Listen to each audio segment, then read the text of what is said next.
Across the UK, online and on DAB. It's a new frontier in broadcasting. The Two Mics on Talk Radio. We'll get you talking.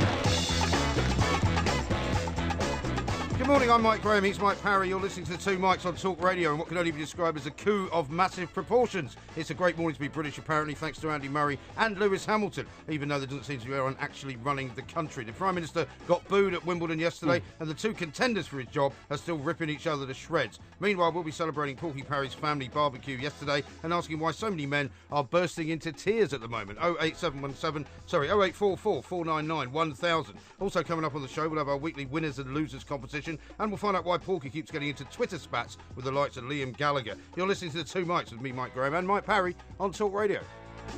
Across the UK, online and on DAB. The Two Mics on Talk Radio. We'll get you talking. It's time to say a very, very good morning to Mr. Mike Porky Parry in a place that is normally occupied by somebody else. Welcome to Talk Radio, Mr. Parry. Well, welcome to Talk Radio yourself, Mike, and it's great to be here. And we've got a week of this ahead of us, and it's going to be exciting. It's going to be fun. You're absolutely right to talk about men who are crying. By the way, did you get the number right when you were... I didn't know. No, I gave the wrong number out because normally we're on Talk Sport, so you see the number there is different from the one like to repeat where it is here. Well, the number here is, of course, 0844 499 1000. Excellent, that's good. I might get you to give it out next time. Yeah, since, I will. I made such a mistake. Yeah, absolutely right. When was the last time you cried? Last time I cried... I don't think I've cried for probably a couple of weeks. I don't cry on sentimental things. You don't cry at all. Well, I don't know. You have no emotion. You are an emotional husk. You are, in fact, completely and utterly bereft of any sort of sympathy, aren't you? I honestly can't remember the last time I cried. I can't see a reason for crying. I can't imagine you crying, actually. Crying is... Did you not even cry as a child? I don't remember crying as a child. Crying is defeatism. Last time I cried... Not even when you were stuck under the old, underneath the stairs in that cupboard room that your parents put you in. No, I didn't have one of those. It's another one of your fantasies. Last time I cried, I remember, is 1968 when Everton lost the FA Cup final 1-0 to West Brom. Yeah, Jeff Askell. 88, By the way, 98, 2008. Yeah, that's nearly 50 years ago. Nearly 50 years ago. If I was the Prime Minister yesterday, I might have cried. Because he was booed? Well, it was incredible, isn't it? The Prime Minister of the country, he's at the key sporting event of the summer, which is the Wimbledon men's final. Yeah.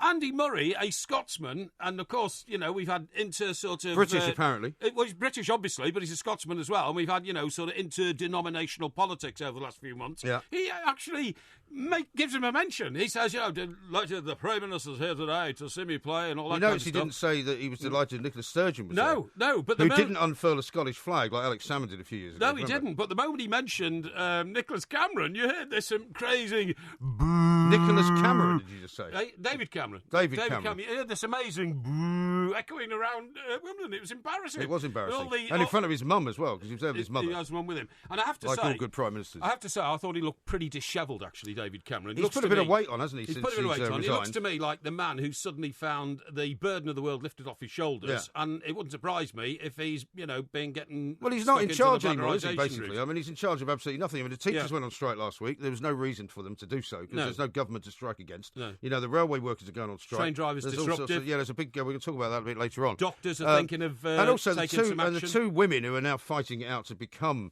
the next Prime Minister, right, are still tearing lumps out of each other because one's got kids and one hasn't. Absolutely. I'm going to prove to you why, actually, old Leadsom, even though she's now apologised, is correct to say that if you haven't got kids, you don't know what you're talking about. She got foolishly caught out because she was on the point of trying to say, I didn't say that. The Times splashed on Saturday morning saying that Ms Leadsom puts the case forward for her being a mother and therefore a more suitable Prime Minister. Yeah. I think she was on the brink of sort of saying, I didn't say that. When it came to her attention, there's an audio of this, and that was then played out. And that's the point. So now she's saying it was taken out of context, which is the last sort of refuge of a scoundrel. I mean, the thing that she's very good at is basically putting something out there and pretending that she didn't say it. Like, for example, she goes, well, I don't want motherhood to be an issue. Yes. But obviously by doing that, you're already making it an issue. Yes, that's right. Absolutely. It's a bit sneaky. She just said she mentioned it because somebody else had mentioned it, and she just wanted to make clear that she didn't think it was a problem. Yes, of course she didn't think it was a problem, because she's got children, and she likes making roast chicken for her kids and all the other kids in the neighbourhood. She's like a sort of a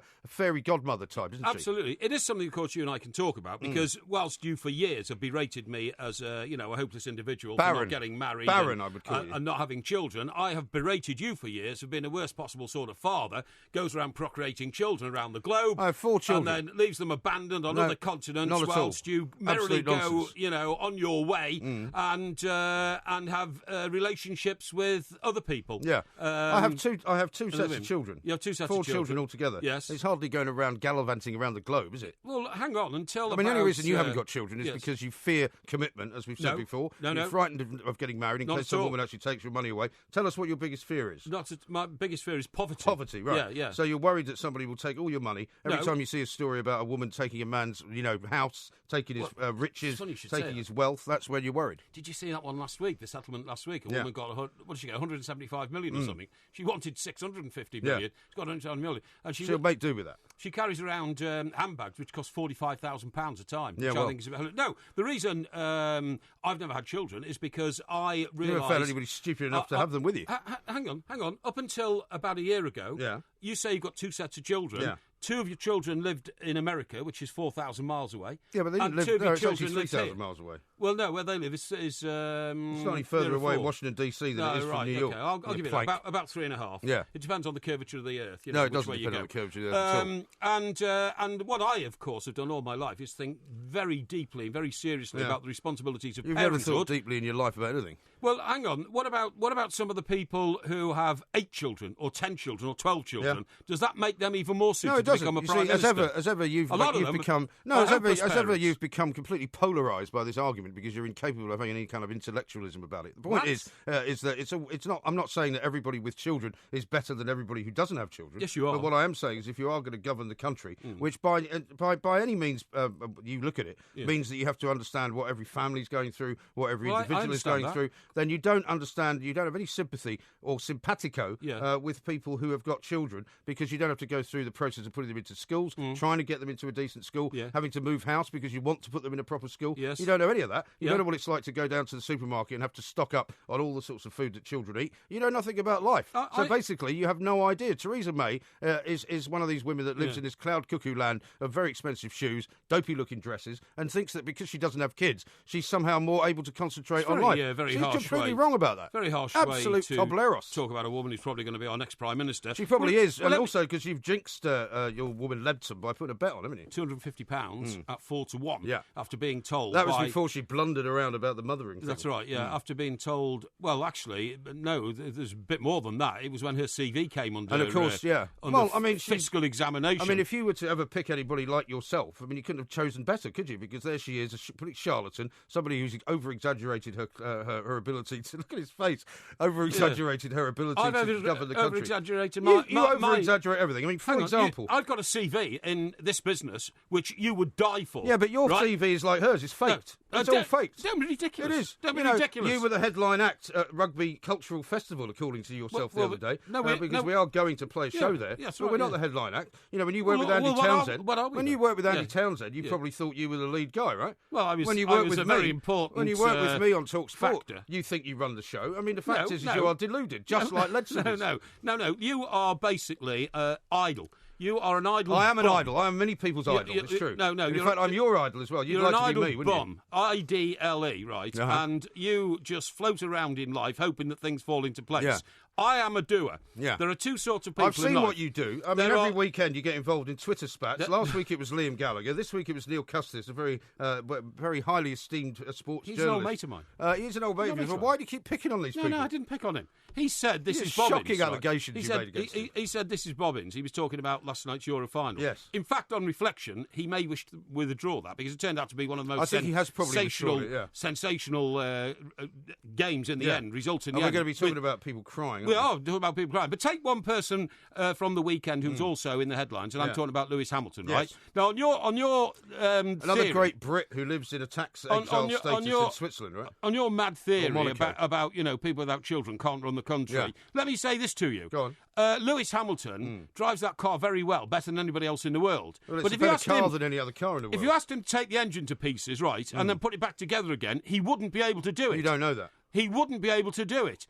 But he's still the best driver in the world. Do you get my drift? No, I don't. I don't know what your point is. What's your point? You're being dozy. Well, no, what's your point? My point is that you cannot time, possibly be an expert in every facet of life as long as you know what you're supposed to be doing, as long as you have a sense of purpose and the effort to carry out that sense of purpose. What is your purpose in life? You can do a job. My purpose in life is to improve other people's lives. Is that what it is? Yes. Oh, well, we'll be talking to you more about that later because you can tell us how much you've improved people's lives over the past few days. Yes. This is Talk Radio. We are the Two Mics. We're here till 1 o'clock. You can, of course, call us 0844 499 1000. We're going to be telling you about Pampas grass. But if you think that being a parent actually makes you a more responsible individual or not, we want to hear from you. The 21st century dream team of dialogue, debate and discourse. The Two Mics on Talk Radio. We'll get you talking.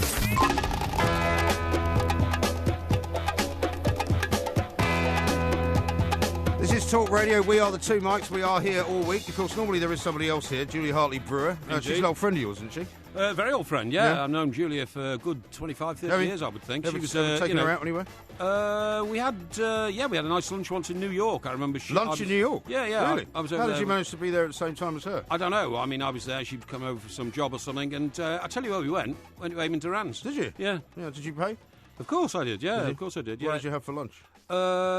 In Eamon's, I always used to have fish and chips. Did you? Because you used to do great fish and chips. Yeah. I was never into all this chow. What they used to call it? That soup. The chow. Chow? Yeah. What, clam chowder? Clam chowder, that's right. The clam chowder soup. By the way, It's not clam chowder soup. It's clam chowder. What do you mean? Chowder means soup. All right, well, it's clam chowder, and when it arrived on the table, it looked like soup, all right? Yeah, but it's soup. Yeah. But a chowder is soup. Yeah, okay. You complete idiot. No. Don't be getting abusive so early on. I'm not getting abusive. In the, you called me an oaf life earlier. of this show. Well, you called me an oaf earlier. That was off air. I didn't. It was in front of Paul Ross. Try not to start this whole thing of denying what you've said 5 minutes after you've said it. No, I didn't share it with our millions of listeners. Anyway, what I was going to say was... what were you going to say? Yes, Julia had an outstanding career as a political journalist in Fleet Street. And how did the evening end?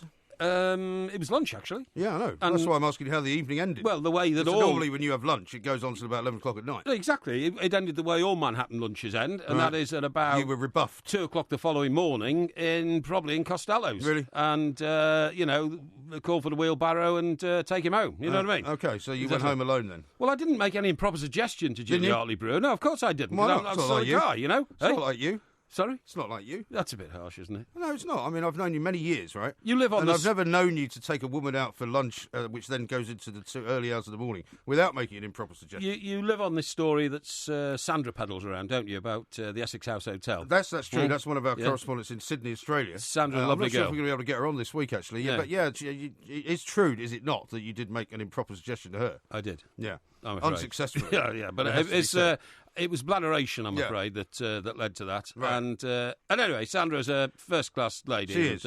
She rebuffed it perfectly well. But I notice you've now moved off the subject of Julia Hartley-Brewer, so we'll leave it there. It's fine. There's nothing else to say. She's away, and I'll tell you what, I've just remembered. Sorry, I've just remembered. No, you've just remembered something. I've just remembered. I took Ms. Hartley-Brewer to the FA Cup final. Oh, as well? Yes. Oh, what? So in addition to taking her out for dinner in New York, was this before or after New York? It was after New York, because, Why did you take her to the cup final? Well, because I was... show off your mates in the FA? No, not at at all. Look at this woman I've brought. You told everyone she was your girlfriend, didn't you? No, I didn't. I didn't. I said, this is my colleague from Fleet Street, Julia Hartley-Brewer. Okay. And what would happen is... was this an Everton Cup final? No, it wasn't, actually. It was the year Manchester United won the double. Oh, was it? So I think it was 96. Okay. And it was, it was a couple of years later when I'd come back from New York. I was here, bumped into her in Fleet Street, some do or something. I think I bumped into her at Twickenham, actually. I think it was at Twickenham. So you saw her at Twickenham. So now you've seen this woman now 3 times in the space of 10 minutes you've just remembered. No. What I'm saying is I went to Twickenham independently. Did you? And then there was some do afterwards. Some It's all coming back to you. Yeah, it all coming back to me. Some event afterwards where there's a load of free booze. In fact, I think it was the BBC tent. Really? Yeah, because they give away so much booze at the rugby matches. It's your, unbelievable. That's your licence fee being taken care of. Do you know they give away so much that when they have this fantastically lavish lunch, all provided for by the BBC, what happens then? How come you got in there then? Well, I don't know. I'm not sure, actually. Were you there representing Talk Sport? No, I was there representing... one of your many other executive positions. Yeah, something like that. Press Association, maybe? No, I think I was representing the Daily... No, I wasn't Daily Express. Probably the Press Association. You're probably right, probably. So what happens is you have this fantastically lavish lunch, and then on the way out of this fantastic dining room to go to your seat, there's a chap standing there with a tray. Yeah. On the tray are literally 40 or 50 miniatures of whiskey, which keep you warm during the game. Of course. And Very so important. I took about 6 because I didn't you don't seem even to drink mind. whiskey, though. I know, but it was free, and it was a cold winter's day, and I thought, well, why so you not? thought you'd plied Julia with those, did you? No, I hadn't met her at that stage. Okay. What happened was there was an event then after the game, and that's when I met her, and she said it was brilliant, and I said something like, well, I tell you what, you think this is brilliant, you know, an England-Scotland rugby game. Have you ever been to a cup final at Wembley? She said, no. I said, next one, you're coming with me. She said, okay, she must thanks. have been bowled over. And she was, I think, yeah. By your chivalrous behaviour. That's right, and she came to the cup final with me. Yeah, I remember now. Very now, well. you yesterday spent... we were here yesterday, we did a show on Talk Sport, and then when I went home to watch Andy Murray playing, you went off to a family barbecue, I did, yes. This despite the fact that you say you don't like barbecues. You think people who have barbecues but I've got news on a waste that one. of space. Tell us about it. The barbecue was abandoned. Was it? Because of the weather. Why? I was it didn't rain, did it? It was raining down in Stockbroker Belt, yeah. And well, what about the electronic automatic awning? Didn't that come out to cover you? Yeah, it did. It did, yeah. I still can't believe you've got somebody in your family who thinks it's a great idea to have an electronic awning. Just explain to our listeners about your malice and envy towards my family. Not at all. When I explained to you yesterday that we were having a barbecue on the terrace of my family home, and that it wouldn't matter if it started to rain. Well, you say your family home. Yes. It's your sister's house. Well, it's within the family property cachet. Oh, what you mean? So there's a family kind of property portfolio. Sort of. Well, have you got stake in it? I'm not going to get into that. That's not fair. I can't talk for other members of my family. It's your sister's house. Well, I mean, if I go to my sister's house in Connecticut, I don't go, I'm going to the family home in Connecticut. See, again, it's all of this self-aggrandizement rubbish that you get into. It's not. You know, like the family seat. Anyway, you're visiting your sister's place. Well, hang on, you've been to my other sister's place. Well, I've been to this sister's place as well, haven't I? She didn't have an automatic awning then, though. Yeah, I'm sure I went there after my own sister's wedding, didn't I? Did you? Oh, you might have done. I don't know. I'm pretty sure there was a party there, unless she's moved house. That was a long time ago. No, I think it could have been. Well, the American people are all over then, weren't they? That's right. A lot of our American friends are over. Yeah. I remember now, Philip Finn. Yeah. In fact, Ian Walker stood in the lounge all afternoon, didn't move off the spot. People just kept buying him drinks, Very nice guy. Buying him drinks? Sorry? Well, you mean plying him with drinks? Plying him with drinks, yeah. Anyway, the point is, just to explain to our millions of listeners, your envy and malice when I mentioned that... I'm not at all envious of you. At my sister's home, she has awnings which come out automatically, both when it rains... They were operated by a sensor of some kind. They're operated by a sensor. I mean, it's so bourgeois and pathetic. That's why I was making fun of it. Why is it pathetic to have a nice house? It's nice. You haven't got a house. It's good to have... You've got some hovel in a field down in Suffolk. It's good to have a nice house, right? But why would you have something as ludicrous as an electronic awning? What's ludicrous about it? Well, because it's ridiculous. It's not. If you're sitting there and it starts to rain, isn't it nice when you hear a clicking noise and all of a sudden you're covered because the awnings come out? And similarly, what else it does is it can be reset for when I'm there.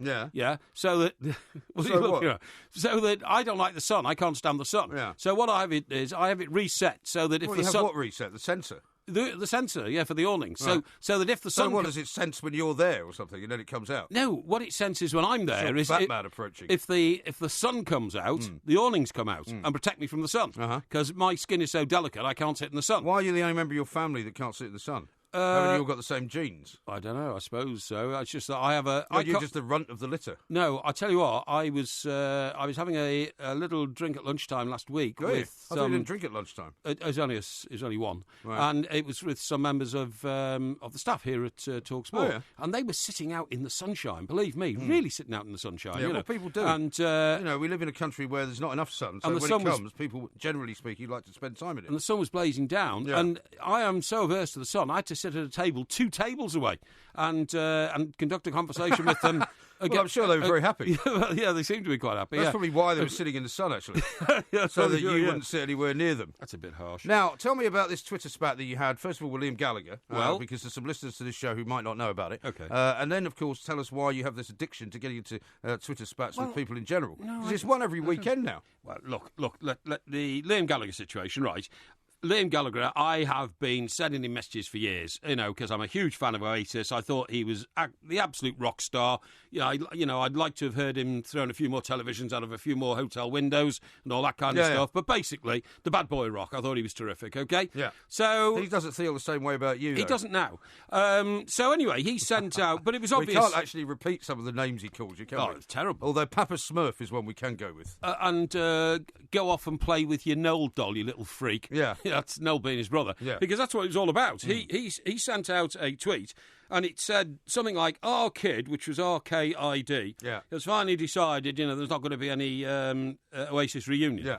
And my response to that was, we all Which knew is bad news for Liam, because that's what he was hoping for. Well, absolutely. And my response to that was, we all knew that years ago, and then it was a kind of, well, now you know for good or something. Yeah. And then I said, well, it doesn't surprise me, because your brother Noel Gallagher is of Lennon-McCartney standard, musical ability, and you're just a pub singer, and I could do your job. He didn't take kindly to that. I don't think I called him a pub singer. If I can remember, I said... I think you said a lower than average singer or something. I said you're an average frontman. Yeah. I think I called him an average frontman. Yeah.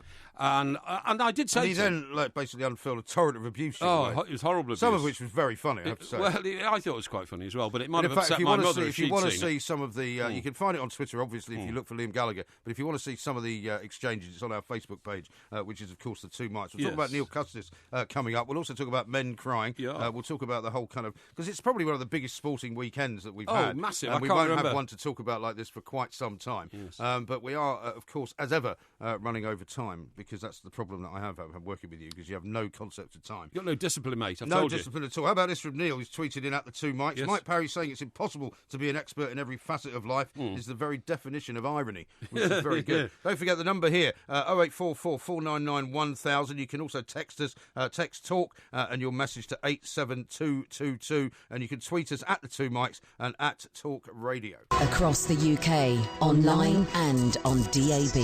The Two Mics on Talk Radio. We'll get you talking.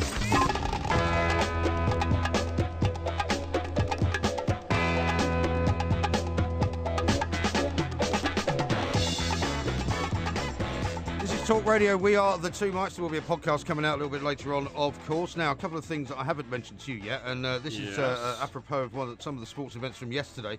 Matty has tweeted in at the Two Mics. I can't believe half an hour into the show, and you haven't mentioned the Porky jinx striking once again on France, because yesterday when we did the show, I said, is it possible that we could get the triple Porky jinx? And this, for anyone who isn't familiar with what happens here, is that Porky basically recommends that you put whatever money you have, or back whatever a person is in a race or in a football match, and generally speaking, it all goes horribly wrong. Yesterday, however, it doesn't. You see, that's a terrible generalisation. No, it does. I mean, hang on. Who did I say was going to win Wimbledon? You said that Andy Murray was going to win Wimbledon. And who was a massive favourite? Who did I predict was going to win the British Grand Prix? Lewis Hamilton, who was on pole and who was also a massive favourite. Who did I say would win the Austrian Grand Prix last week? 3 minutes from the end of the race. No, we don't need to go back. When he was second. No, we don't need to go back a week. Lewis Hamilton. No, we don't need to go back a week, because we that do, was because also... you're cherry picking. Who did you say was going to win the Euros final? I said Germany at the start of the competition. No, who did you say yesterday? Well, I said it was going to be France, like everybody else. And who did I say it was going to be? Who did I say it was going to be? It's a straight word. I know why you said Portugal. Why? You said Portugal because you said, well, I can't say the same as you, even though France are going to win That's not true. So we made a little promotional video, That's not true. And you said Portugal. No, that's not true. And that is the truth. No, absolutely and you know not. No, you're incapable of telling the truth. No, everybody knows that. No. Everybody knows that you're incapable of telling the truth. This is utter rubbish. You completely sort of disseminate and rubbish. And try and break everything up. My point is that last night it was an amazing game, wasn't it? Because there was first of all an outbreak of some kind of moth mania. Did you see all the moths? Yeah, it's very odd. I don't know what that was all about. Don't know. There were moths flying everywhere. But there was one particularly poignant moment when Ronaldo found himself kind of sitting on the ground, and he was in tears. And you wanted to talk about men crying. Yeah. He's in tears, and this moth was just kind of fluttering around his head. Indeed. And at one point came to rest on his cheek. Yes. Which was very poignant, I thought. It was like a butterfly. It was, wasn't it? It was like, it was almost like a symbol of something. It's like celestial. Yeah, it was. You know what I mean? It was like it'd been sent from another being, another power to say, don't cry, Cristiano, all will be well. Yes. It was like that, wasn't it? It was, and it turned out that was the case. And the question, of course, that a lot of people are asking this morning, because it tends to go that way, is whether Lewis Hamilton or Andy Murray are better at their jobs than each other. You've got to ask the question about throwing Ronaldo into it as well, haven't you? Well, of course you've got to. I mean, one of the reasons I got into a spat with my old mate Neil Custis last night was because... Why was that? Well, he said, this is Bobbins, isn't it? He tweeted out, this is Bobbins. Right. Now, he is... This was sort of in the middle of the second half, right? It was indeed, yeah. And he's a very highly experienced football reporter. I've got enormous respect for him. And in fact, I always give him the accolade. He doesn't like you, does he? Well, it depends what day of the week it is, I think. and I always give him the accolade of being the man who knows more about the workings and the inside of Manchester United than anybody else. He's also the man that was referred to by Louis van Gaal as the fat man, wasn't he? Yeah, he was, yeah. You too, fat man. Yeah, you too, fat man. My name's Louis van Gaal, and you're a fat man, and you shut your mouth. Yeah, he wasn't happy with you, though, when you suggested to him that, he should be counting his blessings. Well, no, he put that out. This is Bobbins. Now, I think that is a little bit, what's the word I'm looking for? A little bit ingenuine. If you're a top Fleet Street sports writer, which he is, right? Yeah. Fleet Street being the generic term for national newspapers in this country, and you've done all that. I think to say this is Bobbins is, he's got millions of readers who look at the back pages every day, and I just thought, certainly all I said was, well, it's better being a football reporter than doing a shift in Baghdad. So then he hits back, he's a bit thin-skinned, I think, and he hits back and says... he was on Hawksby and Jacobs not that long ago on TalkSport, wasn't he? Oh, he's often on TalkSport. And he took great exception to something they said and had a bit of a sort of a toys out of pram scenario. He does have a bit of... I think he's a bit thin-skinned, but he's a good lad, and I've known him a long time, and he's an expert at his job. But then it just got a little bit out of hand, and I was taunting him and saying, you shouldn't be doing this when, you're at a great football match like this. So he shot back and he called you an idiot. An idiot. He said, you idiot. He said, I'm with my family in Manchester watching it, to which I responded, which I thought was quite witty. Well, it's no wonder that they haven't sent you to where the action's happening, is it? Hasn't it come to your attention that there's quite a lot of action in Manchester at the moment? So you guys going to kiss and make up then? Oh, I would. Or are you going to target somebody else next weekend? No, I don't go around targeting people. All I do is respond to tweets. Yes. In fact, actually, Oliver Kay from The Times said something, and I responded. Oh yeah, he said. Yeah, but he didn't bother getting involved with you. No. But he actually said, maybe the best team haven't won it at this competition, or something like that. Something like and I just said, well, hang on. Are you saying only purist teams, in your opinion, in your mind, should win this competition? Portugal won it because they adopted the right tactics for a competition. And do you know what, Mike? What is interesting? But also there's a kind of certain... I mean, everybody wanted France to win because of all the terrible things that happened there last November, the terrorist attacks and everything else. And it would have been a very fitting sort of way for France to heal itself, if you like, I if agree. France had won it. But it became clear after the sort of second half was halfway through that it just wasn't going to happen. No, they were struggling. But then, of course, Ronaldo had gone off, and so everybody thought... a way, Ronaldo was a better story, wasn't it? Well, this is what I'm saying. When Neil put out that tweet saying this is Bobbins, right? If he looks back on that game now, it is a classic and historic match for a number of reasons. One, Ronaldo went off. Two, Ronaldo was in tears. Three, the Portuguese managed to win it without him. Four, it was a substitute who scored a cracking goal from 27 yards. Yeah. And five, eventually, we saw what a lot of people wanted to see, and that was Ronaldo lifting the European Champions Trophy. And have you seen that picture of him hugging Sir Alex Ferguson afterwards as well? Hugging Sir Alex Ferguson, and there's another beautiful... It's a fairy tale for him, It's a fairy tale indeed. And do you know what I thought was brilliant? When he came off with his knee, right, he then turned himself into assistant coach. Yeah. He was on the touchline, even though he was limping, goading his... encouraging his boys to get on. One player tried to come off to get a bit of treatment. He said, get back on. He pushed him back on. Yeah. So I thought his behaviour was impeccable, because you know what happens sometimes when players have to go off through injury or the substitute or something like that, they go into a paddy, they sulk, they don't want to be part of the action. Well, he really didn't want to go off. He was taken off, he went back twice. on, and eventually, he was in absolute tears as they stretched him away. My daughter, who's a massive Ronaldo fan, was saying it was awful. She was watching a pub in Camden, and she said everyone was laughing and cheering as he was being taken off. Yeah. Because it's that terrible British thing, isn't it, where people love to make fun of the successful people. I love winners, and Ronaldo is a winner. Shame you didn't back them then. Shame you didn't back him. Well, do you know what? An awful lot of people, including... What are you doing to your cup, by the way? Sorry? What are you doing to your cup? I'm just wiping it. Wiping it, why? Because I have You're wiping it with what can only be described as a hideous-looking piece of tissue. No, I'm not. What are you wiping it for? Because I hate germs. What, do you think that by wiping it with a germ-ridden tissue, no, it's not that you will somehow rid it of germs? No, this tissue... You're such an odd man. This tissue's got balsamic something in it, Hey? right? You know, balsamic... Balsamic vinegar. Something like that. Why are you carrying around a balsamic vinegar-soaked tissue? To wipe my teacup.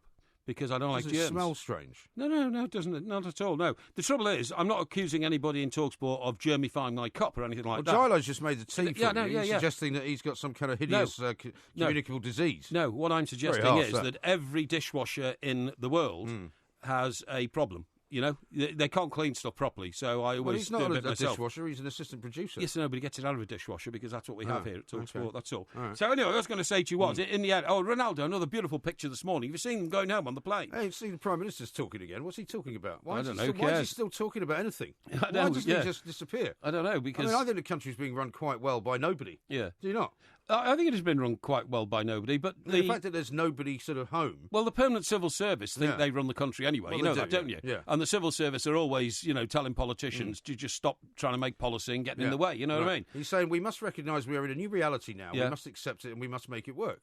Yes. Well, he doesn't have to. He's leaving, isn't he? Yeah. He doesn't have to make anything work. And by the way, he doesn't look that bothered about leaving, does he, really? No. Do you know what I mean? No, I think he's quite happy. I think he's reasonably happy. If I'd asked you, right, Yes. 3 months ago, Yes. here's what we're going to do. We're going to completely blow up the political system. Yeah. We're going to replace all the people who are currently there Yeah. with other people who are not as good as them. That's right. That's where we are. And at the same time... One of whom doesn't have any kids. At the same time, give the Labour opposition the opportunity to blow themselves up. I see old Corbyn is now saying, I'm going to sue you if I'm not selected to run as a candidate for the leadership of the party. He's going to sue his own Labour Party. Yeah, that's a good idea, isn't it? Yeah, well, he'll sue the executive, I think, plank. because he's saying that the voters... mind you, the next Tory Prime Minister will be a vote of the Tory members. Yeah, the rank and file. Rank and file, 300,000 of them, I think, isn't it? Yeah, Isn't that 300,000. what goes on at the conference?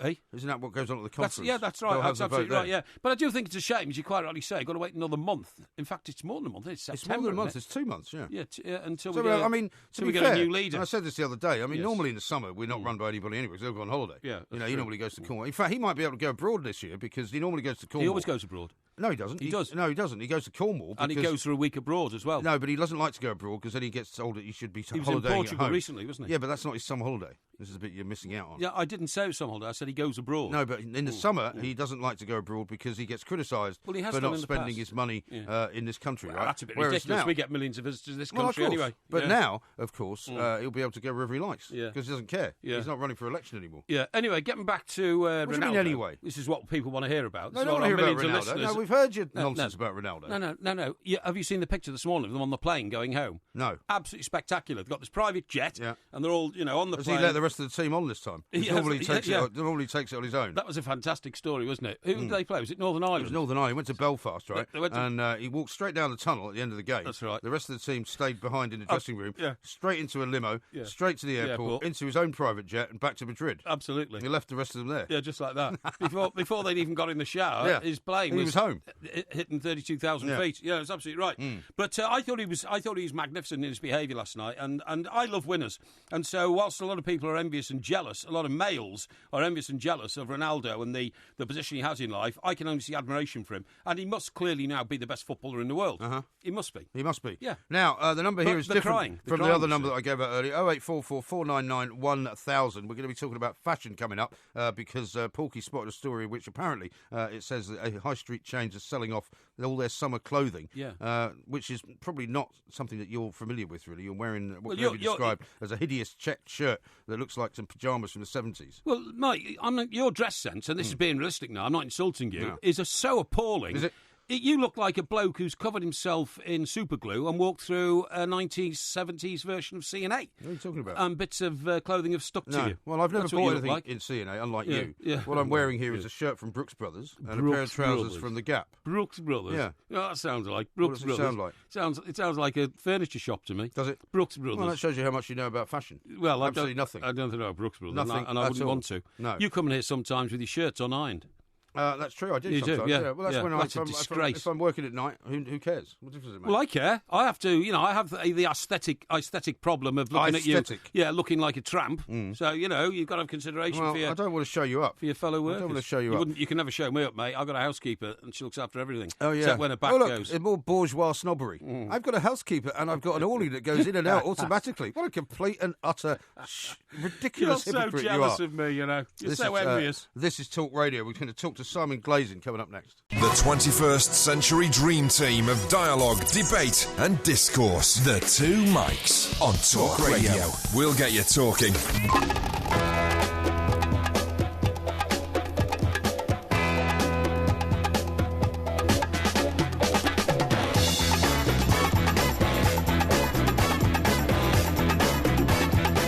We are the Two Mics. This is Talk Radio, of course. We're here until 1 o'clock, and there's going to be lots of more stuff to be going on with. We want you to call us, of course. 0844 499 1000 is the number to get hold of us. Some people are complaining that they can't get us on various different devices and various different sort of Sky scenarios, but lots of people listening on DAB, lots of people listening, of course, through the Talk Radio app as well. Yep. Here's one from Graham who's tweeted in. He says, I've just had a telephone job interview with Porky blaring out in the background. Oh, really? That can't be good news. Well, it could be good news because I inspire people. I really do, yes. Yeah, I have an inspirational it depends on tale who's on to the tell. other end. And here's one from Alan who says, Porky's like the Michael Fish of betting when it comes to advice. I wonder if he would bet on himself in a time-eating contest. Do you know what? I you. saw a great interview with... you talk about Michael Fish, the weatherman? No, I'm talking about some completely different random Michael Fish Oh, really? who's got nothing to do with the weather that nobody's heard of.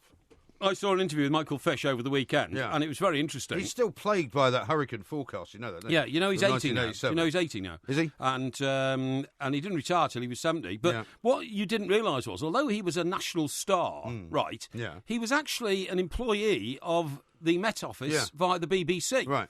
And so he And in was... those days, the Met Office was part of the Department of Defence. That's right. Yeah, exactly right. And for that reason, he was on a civil servant salary. So whilst up to sometimes 7 or 8 million people would be watching him, because he'd just come off a programme like, I don't know, Downton Abbey or something. Well, actually, it was years ago, wasn't it? Morecambe and Wise show or something like that. You know what I mean? He was just a civil servant who stood in front of a TV camera. Right. I mean, I tell you what, if 7 or 8 million people were watching me, I'd want more than 43 grand a year, wouldn't you? I'm sure you would, yeah. But it's all about money with you because you fear poverty, as you said. Now, good news for you, though, is that because of the miserable June that we've had, right, and the weather's been so awful that there's loads and loads of high street chains apparently selling their summer stock cheaply, as much as 70% discounted. We're going to talk to Simon Glazing now, who's our fashion and showbiz expert. Simon, excellent. A very good morning to you. Welcome to the show. Hello. How are you both? I'm very well Very indeed. well, thank thank you. so much. Now, I don't know whether you've seen a picture of what my colleague Mr. Parry is wearing today. He's wearing this hideous sort of checked shirt, which looks like some kind of Viola job from about 1975, right? So you will know that he really doesn't have much of a fashion sense. But, very harsh. But I mean, this is good news for consumers, isn't it? That you can buy all sorts of summer, because I mean, people still haven't gone on their summer holidays yet. You can buy a load of summer stuff, 70% off.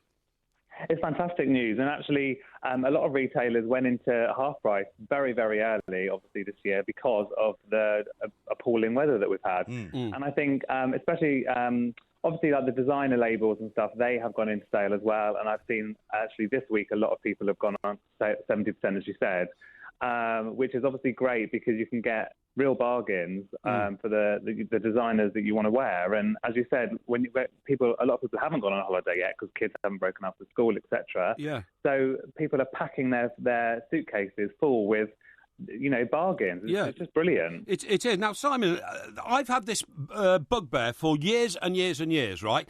That in this country... Well, smarter than the average bugbear. I am smarter than the average bear, yeah. The problem is, in this country, Simon, if you get up as early as we do, we sometimes get up at 4:30 to come in here and do a breakfast show or something like that. Would you stop speaking for me, please? Right, all right, I'll speak for myself. Yeah. You just I don't shut get up at okay? 4:30. Right, so Simon, sometimes I get up at 4:30, I'm doing a breakfast show, something like that. I have no idea in this country whether I'm going to need an overcoat or shorts. And what happens is, by midday, I'm either walking round in sweltering heat in an overcoat, or I'm dodging the rain in a pair of shorts and flip-flops. Now, when is some fashion designer going to get real and make clothing that can be dual purpose in this country? Because that is what we need. We've got what do you mean unique, dual purpose? For both cold, wet, and hot and muggy weather. Well, they do make clothes for that. No, they don't. It just depends on what you're actually deciding to wear. I'm sorry about this, Simon. I mean, clearly the man in talking to has no concept of what to wear. Mike, could you just let Simon answer the question, please? Thank you. Yeah, I think, to be honest, there are things that you can probably buy, like, for instance, a jacket that's got zip-off arms. Or something similar, but zip-off arms. No one really wants something that's practical and durable, really, do they? They want something that's fabulous and statement. And, no. You're the exception. You are the exception. I don't want to make a statement. What do I want to make a statement about? Well, you are making a statement. No. Your statement says, "I'm a tramp." That's what your statement is. Now, Simon, something else I need to talk to you about, right? I have a theory which I want you to back up as a fashion expert, please. In this country, on a day like today, when it's warm and sultry, but clouds are forming and it's going to rain, do you agree with me that when it starts to rain, if you have a suit on or something like that, you should take the jacket off, put it in a plastic bag and carry it around with you? Because it doesn't matter if your shirt gets wet. Plastic bag? Yes. What, like a Tesco's bag or a Sainsbury's bag? Yes. No, I don't agree. Well, all right, you can get a designer bag then. Get a designer bag from Harrods or something like that. But what I'm saying is, any idiot who keeps his suit jacket on when it's raining and it's hot deserves to get his suit ruined. You take it off and fold it up and put it in a plastic bag, and then if your shirt gets wet, it doesn't matter, because an hour later, when it stopped raining, your shirt will dry. But then it's like people walking around in a wet T-shirt competition. No one wants to see, soaking nipples on the train and the bus. Exactly right. Well, and also sort of steam rising off you as well, which is not a very pleasant thing, is it? No, you just put your umbrella up, don't you? Well, this is another question I want to ask you as a fashion expert. So there goes your first question. Sorry. Simon's completely kicked that. No, he hasn't. No. Whatever happened, Simon, to the Pack-a-Mac? When I was a kid and into my teens, I never went anywhere without a Pack-a-Mac. Sorry? It died, thank God. What do you mean, thank God?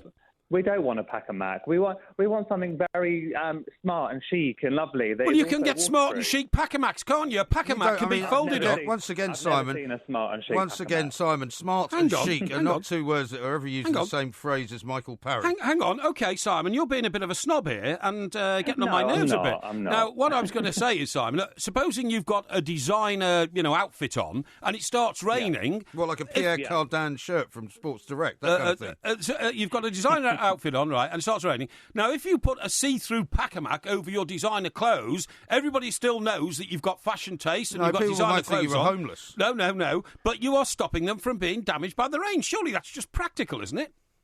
A see-through Pack-a-Mac, I just don't really like the sound of that, to be honest. You can buy a waterproof jacket that is very nice. You can still see what you're wearing underneath. Yeah, I mean, you could wear a cagoule or something, couldn't you? You could wear a cagoule. It doesn't need to be a see-through damp plastic bag, really, does it? Well, I don't get this, you see. I'm talking about practicality. And you see, the thing is, Simon, most people in this country can't afford to buy designer clothes, so you've got to look at it. I'm not saying designer. I'm saying that the high street do amazing waterproof jackets that you can put on when it's raining. You can take off. You can put in your bag when it isn't raining. Mm. I think also this weather is all about layering. I know that all magazines say it on and on. They go on and on about it, but it really is about layering. So you put on a couple of layers if you get up at 4:30 in the morning. Yeah. And he usually starts with a string vest. No, I haven't got a string vest, honestly. Maybe. Yeah, go on, Simon, please. I'm sorry you keep getting interrupted by the oafish individual here. But so you put on there's no harm in putting on, a hooded cardigan or something to protect you from the rain, and then a hoodie. Take it off again. A hoodie? I thought. Well, like a hooded cardigan, there's a difference. I'm wearing one today, and it's not a hoodie. Oh, right. It's very nice. Yeah. And it's from Zara, and it was in the sale. Oh, really? The only thing he thinks about Zara is Zara Phillips. He knows nothing about Zara. Have you ever been to Zara? You ever heard of Zara? Zara? Zara, no, you haven't. Is that a country? No, it's not a country. No, it's a Spanish department store. I think I need to take you both shopping. You don't need to take me shopping, Simon. Yeah. I'm more than capable of dressing well. Now, the problem is the other Mike is a complete and utter disaster. There's nothing you can do with him. If you took him to one of those makeover shows, I mean, literally, you'd have to do 3 series to actually get him anywhere close to looking like a normal human being. I've got the time. Simon, one last thing. Let me tell you, this guy opposite me who thinks he's a fashion expert, he's having to divert on his way home today to buy, you won't believe this, a new pair of tan shoes. He thinks tan shoes are ridiculous. Because his current tan shoes are falling to pieces. I mean, have you ever heard anything so ridiculous? A man of his age, in his mid-50s, wearing tan shoes. What's wrong with tan shoes, Simon? I quite like a tan shoe. There you go. Is it a brogue? It is a brogue, yeah. These are ones I've got at the moment from Kurt Geiger, but I've worn them so much that Kurt Geiger. That sounds like a machine that detects radioactivity. Is that what it is? No, it doesn't, no. It detects any brain patterns from coming out of your head, no. No, I mean, the trouble is, Simon, I'm having to put up with this guy who is considerably older than me, but doesn't like to admit how old he is. No, not considerably older. old. He's basically trapped in the 70s. No, not trapped in the 70s. He wishes he was in Life on Mars. He wishes he still drove a Ford Granada. He dresses like somebody's grandfather. And, I mean, there's nothing you can do for him, really. Yeah, Simon, ignore all that. I want to thank you very much indeed for coming onto my show today and helping me to sort out those few vital fashion questions which need answering. Thank you, Simon. You're welcome. Thank you very much. much. Talk to you very soon. Simon, fashion blogger, of course, and he's on Twitter at the very Simon G. Yep. And we'll no doubt get plenty of reaction to what he just said. Did you bring a coat today, then? I brought a jacket today, actually. You see, I didn't. I don't need one. What do you mean you don't need one? Well, because when I left the home at 5:30 this morning... Yeah, but that's because you carry this kind of ridiculous man bag around, you see. Well, of course I do. I've got some stuff that I need to bring in my suit pockets, my jacket pockets. Yeah. And so that's why I prefer to wear a jacket. It's like when you travel and you want passports and airline tickets and all that. Well, I prefer to wear a jacket. I don't like to carry a bag, really. Well, yeah, the reason I carry a bag is because I have journals in them which relate to my job, yes. Really? What have you got in the bag today? Well, for instance, Let's have a look. This is your faux leather... No, that's not the bag. You've got a much bigger bag. Oh, yeah, but this is your faux leather headphones bag. My bag contains my exclusive Sennheiser headphones. They're not exclusive. Which I have. You can get them for 25 quid at Argos. Which I have for myself because I have a fear of getting like lice or something in my head. Yes, so I bring my own. So in addition to fear of germs, fear of lice, fear of poverty, anything else you want to tell us about the frightened dog? No, but I mean, but the reason I don't suffer from any of those you should be from any of those problems is because I take precautions. Psychology Today should actually make a study out of you. I take precautions against it. Don't worry. Yeah, okay. Everything is well. Now we're very nearly out of time once again. This is the first hour of the show. This is of course Talk my Radio. God. 0844 499 1000 is the number. We still want to hear from you on the subject of whether having children actually qualifies you better to do certain jobs, including being Prime Minister. And coming up in the next hour, we'll be telling you about pampas grass, won't we? We'll be telling you about pampas grass and what reaction you're going to get if you see a pampas grass bush outside your neighbour's house. Yeah. Can't wait for that one. Me too. This is Talk Radio. Across the UK, online and on DAB. It's a new frontier in broadcasting. The Two Mics on Talk Radio. We'll get you talking.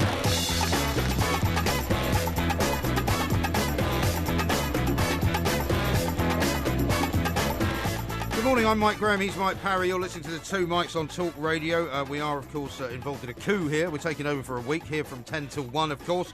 You can call us on 0844 499 1000. Coming up in this hour, we're going to be talking about cycling, which, of course, is the bane of everybody's life. Boris Johnson did one of the things that he will forever be remembered for, not just getting the country out of the European Union, but also completely screwing up the London traffic system. Oh, indeed. And, of course, it's happening in every other part of the country as well. Indeed. So we want to hear from you on that. You can tweet us at the Two Mics, at Talk Radio.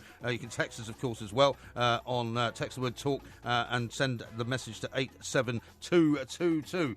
You're listening to me, Mike Graham, and Mike Parry right here on Talk Radio. Now, you're going to tell us about this pampas grass story you discovered over the course of the weekend. Let's start at the beginning, shall we? Let's start at the beginning. Now, I came across... Slightly disturbing, this, isn't it? Slightly disturbing. I came across an old friend over the weekend, okay? Oh, yeah. And... you haven't got any old friends? Yes, I have, yeah. No, you haven't. Very respectable... You told me in the past that you don't like having friends because friends end up letting you down. Well, I've always gone by the maxim that a friend in need is a blinking nuisance. Yes, indeed. But, you do have one or two... Because they might want to borrow money off you or something. Or something. You might want you to help them out or something. Yeah. But you have acquaintances from the past. However, this is an acquaintance, really, from the past, a former professional sportsman. He told me about a mate of his who's in the sort of entertainment world, okay? Right. Who actually is involved in what's popularly known as swinging. Swinging? Yeah. Really? Did you believe him?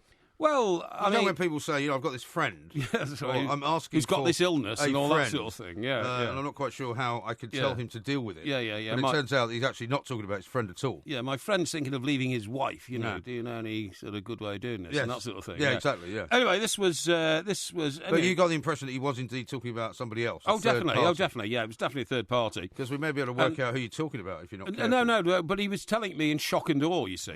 So I sincerely believe there's a third party. Right. And he said that you don't believe how active this swinging situation is. Well, it was only last week when we were talking about that festival, weren't we? That's right. It was held in over in Wales. Now, was it held there every year? Yeah. Yeah, where they put up the tents. Swingfield. Swingfield. They put up tents, Glastonbury style, and they go about their hobby. Was it not the case that people were seen driving down the M4 with all sorts of stuff like, sort of hot tubs and things tied onto the roof of the car and all that kind of stuff. But anyway, so what he said to me, he won't believe how popular it is, you know, and for the benefit of our very respectable audience, a million, swinging is all about usually couples who are together, either married or live together, something like that, who go to places where they associate with other couples who like swapping partners and that sort of thing, and that's basically it. But what he said to me was, he said that it's become so. It must be quite a difficult thing to kind of enter into. Well, I suppose you take a lot of drink the first time, don't you? I don't know. And I don't know how bladderisation and all that. I don't know how it works. I mean, how would I know? But how would you introduce the subject to somebody, say, for example, that was next door to you? Well, like everything else, I think these days you go onto the websites, don't you, and find out if there's people who are like-minded. You know what I mean? Like-minded, yeah. But anyway, the point is, when you're looking, people don't like to advertise on websites and all that kind of stuff. Yeah, but what if you go on one of these websites, right, and there's a picture of you and your wife, and somebody sort of happens to just go and look there and discover that, these people that they've known for many years are involved in that kind of thing? I get the impression from what my friend was telling me that a lot of people now are shameless swingers and don't, feel they have to keep it from the neighbours or anything like that. Their children are off their hands and gone away, and it's something that is almost becoming like a respectable sort of hobby, Yeah. So, but anyway, what he told me was, he said that, often you might be in a remote part of England, or even a part of England you're not familiar with, and if you're looking for a bit of action, look for the pampas bush. Right. So I said, well, what's a pampas bush? And he showed me a picture of one, and in fact, we take a picture of this guy that you're talking about, right, who shall remain nameless, seems to know quite a lot about this. Well, he spent a lot of time with his friend, who is a friend, who's told him on a number of occasions about the activities of these people, but it's the pampas bush which is the giveaway. Yeah. Now, a pampas bush is quite a big, it's a very distinctive sort of shrub, isn't it? It's a very distinctive shrub, and do you remember Ken Dodd and his tickling sticks? A very long time ago. That's right. There won't be very people out there that do remember. No, have you not got something slightly more kind of current that you can make a reference to? All right. Well, my housekeeper, who is not into swinging at all, and a very respectable lady. How do you know that? Well, I mean, as far as I know, she has a long feather duster brush. Yes. Okay. Right. You got it. Which is one of the, rather than the one that's got the sort of the round end. No, it's a long one. It's a long one. Long feather duster brush, which she pokes up into the corners to get the cobwebs and all that kind of stuff. You have cobwebs, do you? No. Because she makes sure I don't. Yeah, no problem.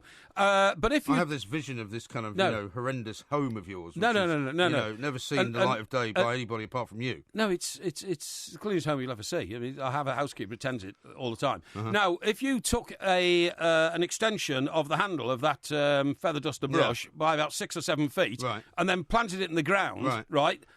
And then it's what you would describe. I mean, we put a picture out on Twitter earlier, and I put it out on Facebook as well. We maybe retweet that. But I mean, it's what you would describe as a kind of exotic-looking, very sort of full, and quite large bush, right? Absolutely. So, I mean, you would never miss it if you saw one outside somebody's house. Well, I was going to say, if you got another 200 of those and put them all together, that'd be a very distinctive bush, and that's what people plant in their gardens apparently to announce that they are swingers. Now, but why would they do that? So that people just sort of driving past go, just pop in for a cup of tea and a bit of swinging. I mean, what we have to make clear, Mike, here, because we are a respectable family show, is it does not mean that if your neighbour has got a pampas bush, they are necessarily swingers. But it could mean that. It could.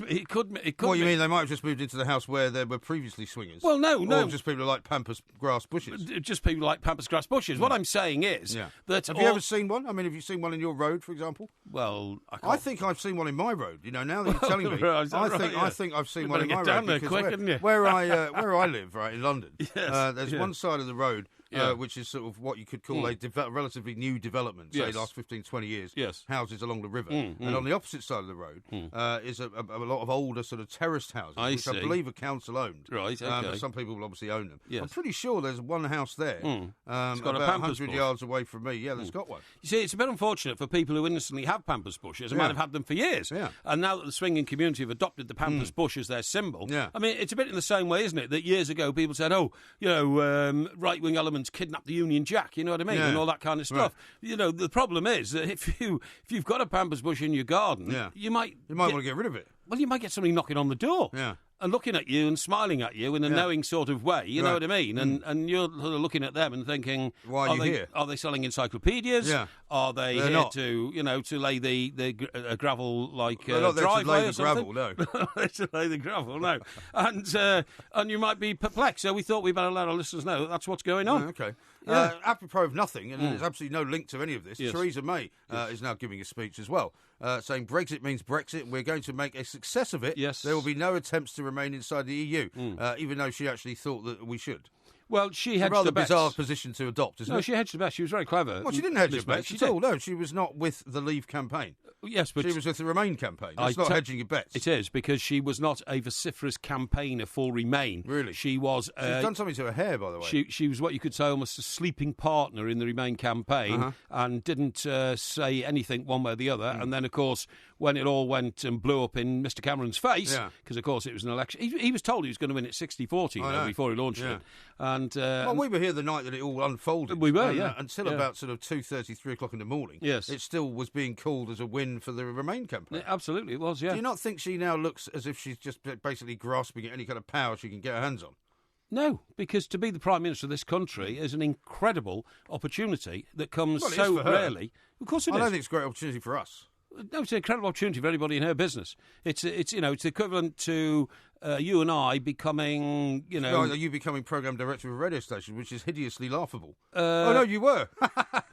Well, excuse me. Yeah. Can I just say that the radio station of which I was programme director is now part of a massive, thriving media conglomerate. Yes, Which one's that? And the radio station of which you were programme director has ceased to exist. That's true. Yeah. Yes, thank you. Yes. After they closed yours me, down, basically. No, after they fired me, it just ran into ruin. Into ruin. No, after you run it for 18 months, it disappeared, and you disappeared with it. Not true. And some would say it's a wonder you ever resurfaced. Incorrect. Some would say that. If I'd thrown you a lifeline, you never would have done. Is that right? Yeah. See, this is what he believes. This is what Mike Parry believes about himself. He thinks he's the most important person in the world. Of course, he's not. This is Talk Radio. Across the UK, online and on DAB. The Two Mics on Talk Radio. We'll get you talking.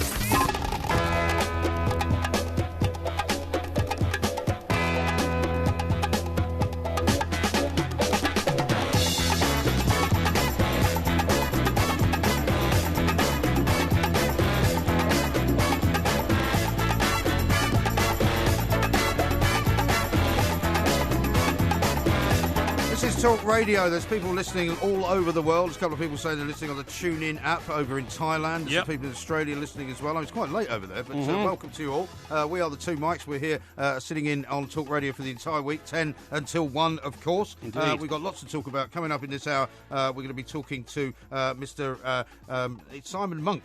Who's a cycling aficionado, because you've got some things to say about some of the ways that many of the roads in London have certainly been completely and utterly altered, not just in London, but in other parts of the country as well. I mean, it's happening in Manchester, it's happening in Leeds. Yeah, let's not be London-centric about this, just because we work here. No. I mean, everywhere you go now. You know, when we were last in Manchester, we did a concert out in Salford, I think, wasn't it? That's right, we Salford did. Keys. That wasn't the last time we were in Manchester, because the last time we were in Manchester, we were in the centre of town, we did the dance house. That's right. But out in Salford, Salford. But you liked Salford, because you said you could get a tram out there. You get a tram out there, that's exactly what I'm saying. But I noticed that on the way out there, where normal junctions are crossing roads because of traffic and all that, we were stopping every 5 minutes to allow cyclists through and all that kind of stuff. Right. And it's like, I mean, I suppose Salford, because it's got quays and all that kind of stuff, that's why it's called Salford Quays.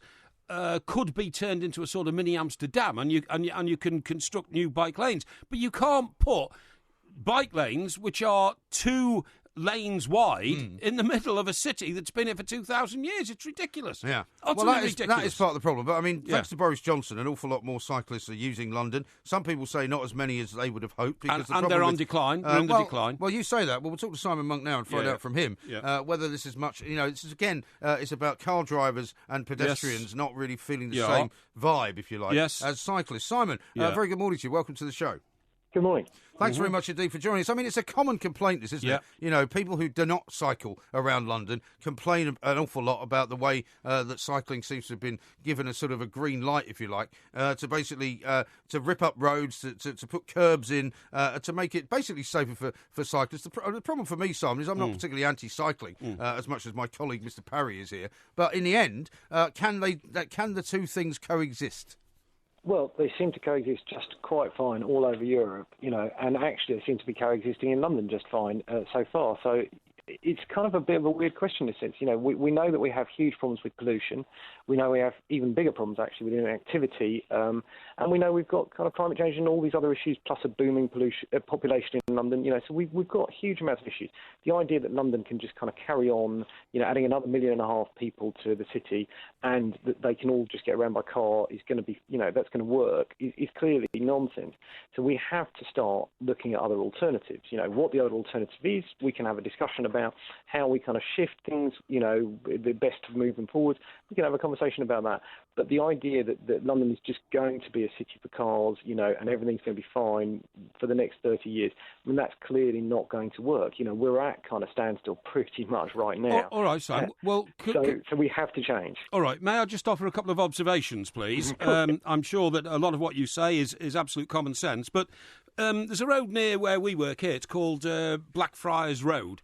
And it has 2 lanes for cyclists and only 1 lane for traffic. And apart from about half an hour in the morning and half an hour in the evening... Before that, you used to have 2 lanes each way, right? Used to have 2 lanes each way.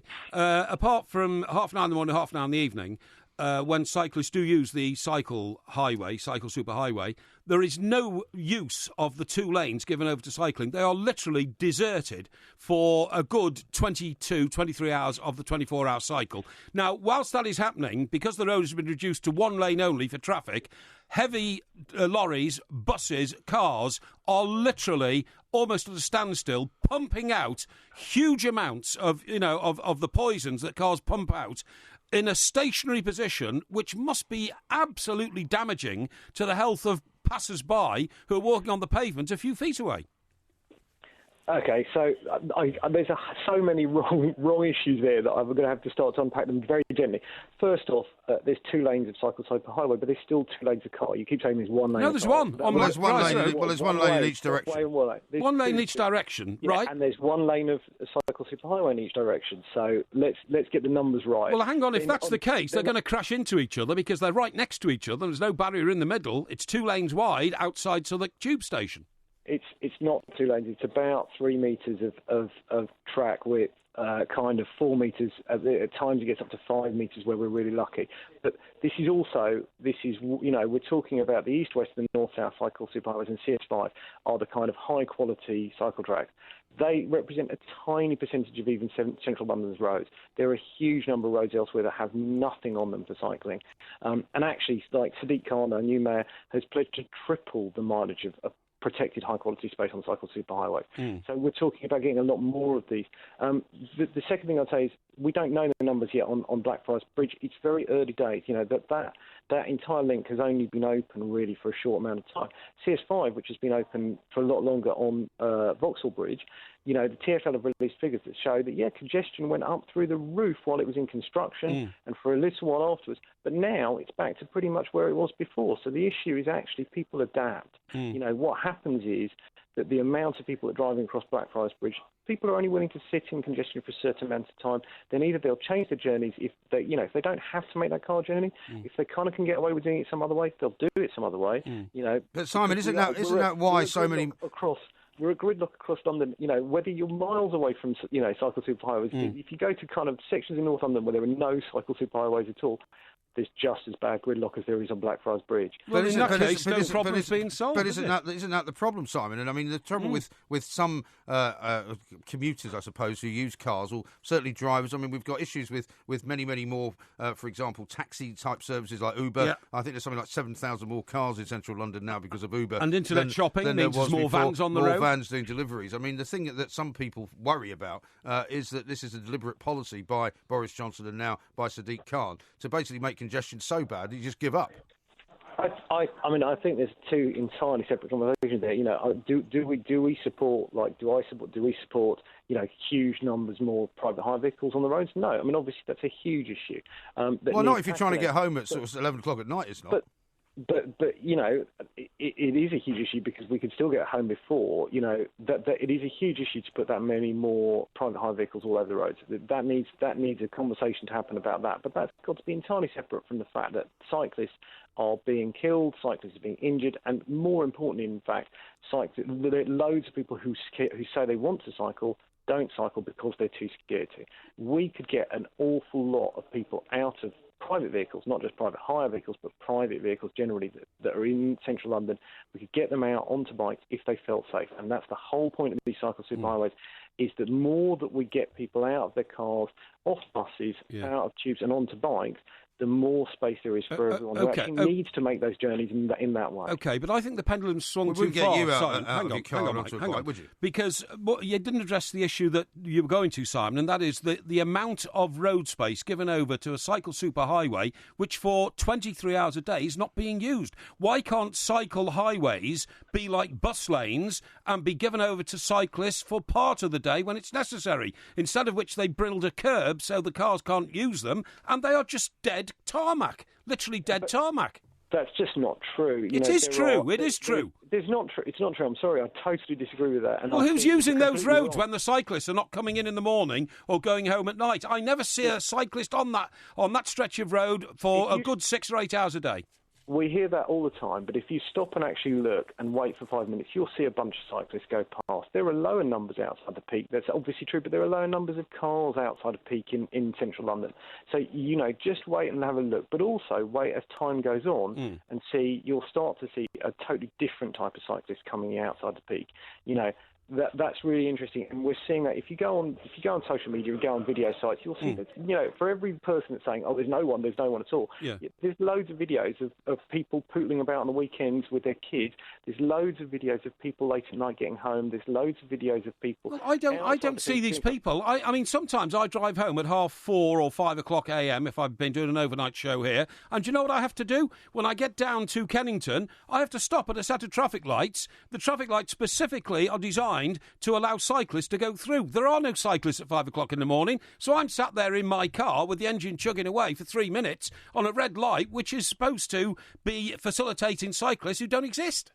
So you're saying that you're stuck there for 3 minutes. I'm sorry, those light times, if I'm right, on Kennington, for instance, are about 105 seconds. So you're stuck there for a bit over a minute and a half. Well, you've got the facts. I'm still stuck there, and it's a nuisance because it's unnecessary. Well, it's also more polluting as well, isn't it, Simon? I mean, there's also issues around, in some cities in America where at night time, for example, they change the red lights and the green lights into orange flashing lights, and you can actually just go through them if there's nobody there, which is something else. But isn't the other big problem here in London, Simon, that as much as you can create as many cycle superhighways as you like, it will always be dangerous as long as there are other motorised vehicles, because you cannot really take a cycle superhighway anywhere you want to go. No. There's always going to be a point at which you have to take your bike out of what would be a relatively safe environment and into a very much more dangerous one. And until they do the whole city, which really involves completely almost pedestrianising an awful lot of it, which you can argue is a good thing to do,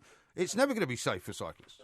We've got medieval cities all over Europe who seem to have managed a trick that you're saying we couldn't possibly manage. I'm not saying we can't manage it. No, I'm not saying we can't manage it. I'm saying that until you do that. You just did. No, I didn't. No, I said until you started the program. No, I said until you. No, Simon. You've had a Simon. I said until you do that, which basically involves redesigning the entire city's traffic system, it will still be unsafe for cyclists at most points.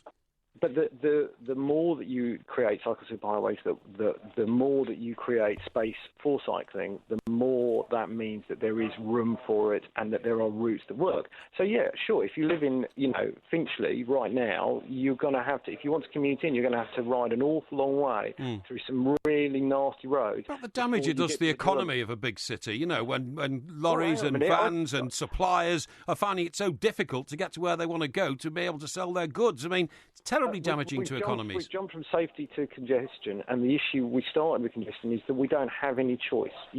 We're at a point where London is slowing down to a standstill. 2% of central London roads have cycle superhighways on.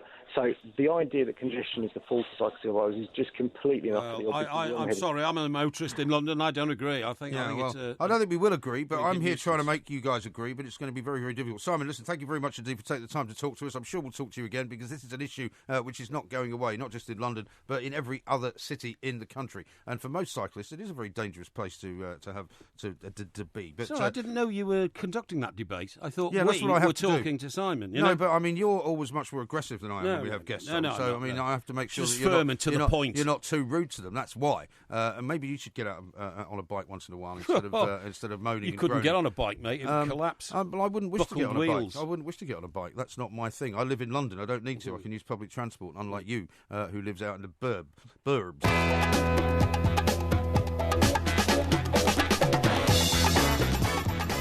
This is Talk Radio. We are the Two Mics. We're here all week, of course, from 10 until 1. There will be a podcast coming out a little bit later on, of course. People are listening all around the world, Porky. And once again, they are suggesting that you get yourself into trouble with all the guests because you always want to have a row with them. No, but here's one from Martin who says, Mike, most people driving in London do so because they're working, not for the fun of being stuck in traffic. Exactly. I think that's absolutely right. Yeah. What about this from John in Newcastle, who says, this is how random Porky is for swinging to Theresa May in about 30 seconds. P.S. Tell him there's a huge Wetherspoons in Whitley Bay. For those who don't know you, of course, Wetherspoons being your favourite hostelry of choice. There are other ones available. My favourite hostelry of choice. Yes. I find them incredibly accommodating to the working man. The food is brilliant. Man. You count yourself as a working man, do you? Well, what am I doing at the moment? Am I working? You are working. Right, thank you. But you're not a working man. I am a working man, generally speaking, is somebody who would be described in old-fashioned terms as a blue-collar worker, somebody who works in an industrial job, You or are somebody such who a works. snob. Not a snob at all. And you don't put yourself into that category? I wouldn't say I'm working class, no. Well, because I was not raised as a working class person. I'm very, and some people don't like the fact that I'm middle class, but I'm middle class. I describe myself as a working man. I did not go anywhere near the word working class. That's an insult. No, but working man has the same connotation. No, Laura has tweeted us, by the way, out the Two Mics. She said she's checked her road. She says, "Thank God I don't have one of them in my garden." She's referring to the pampas grass, obviously. Exactly. Yeah. I told her to check the neighbours just in case. Yes.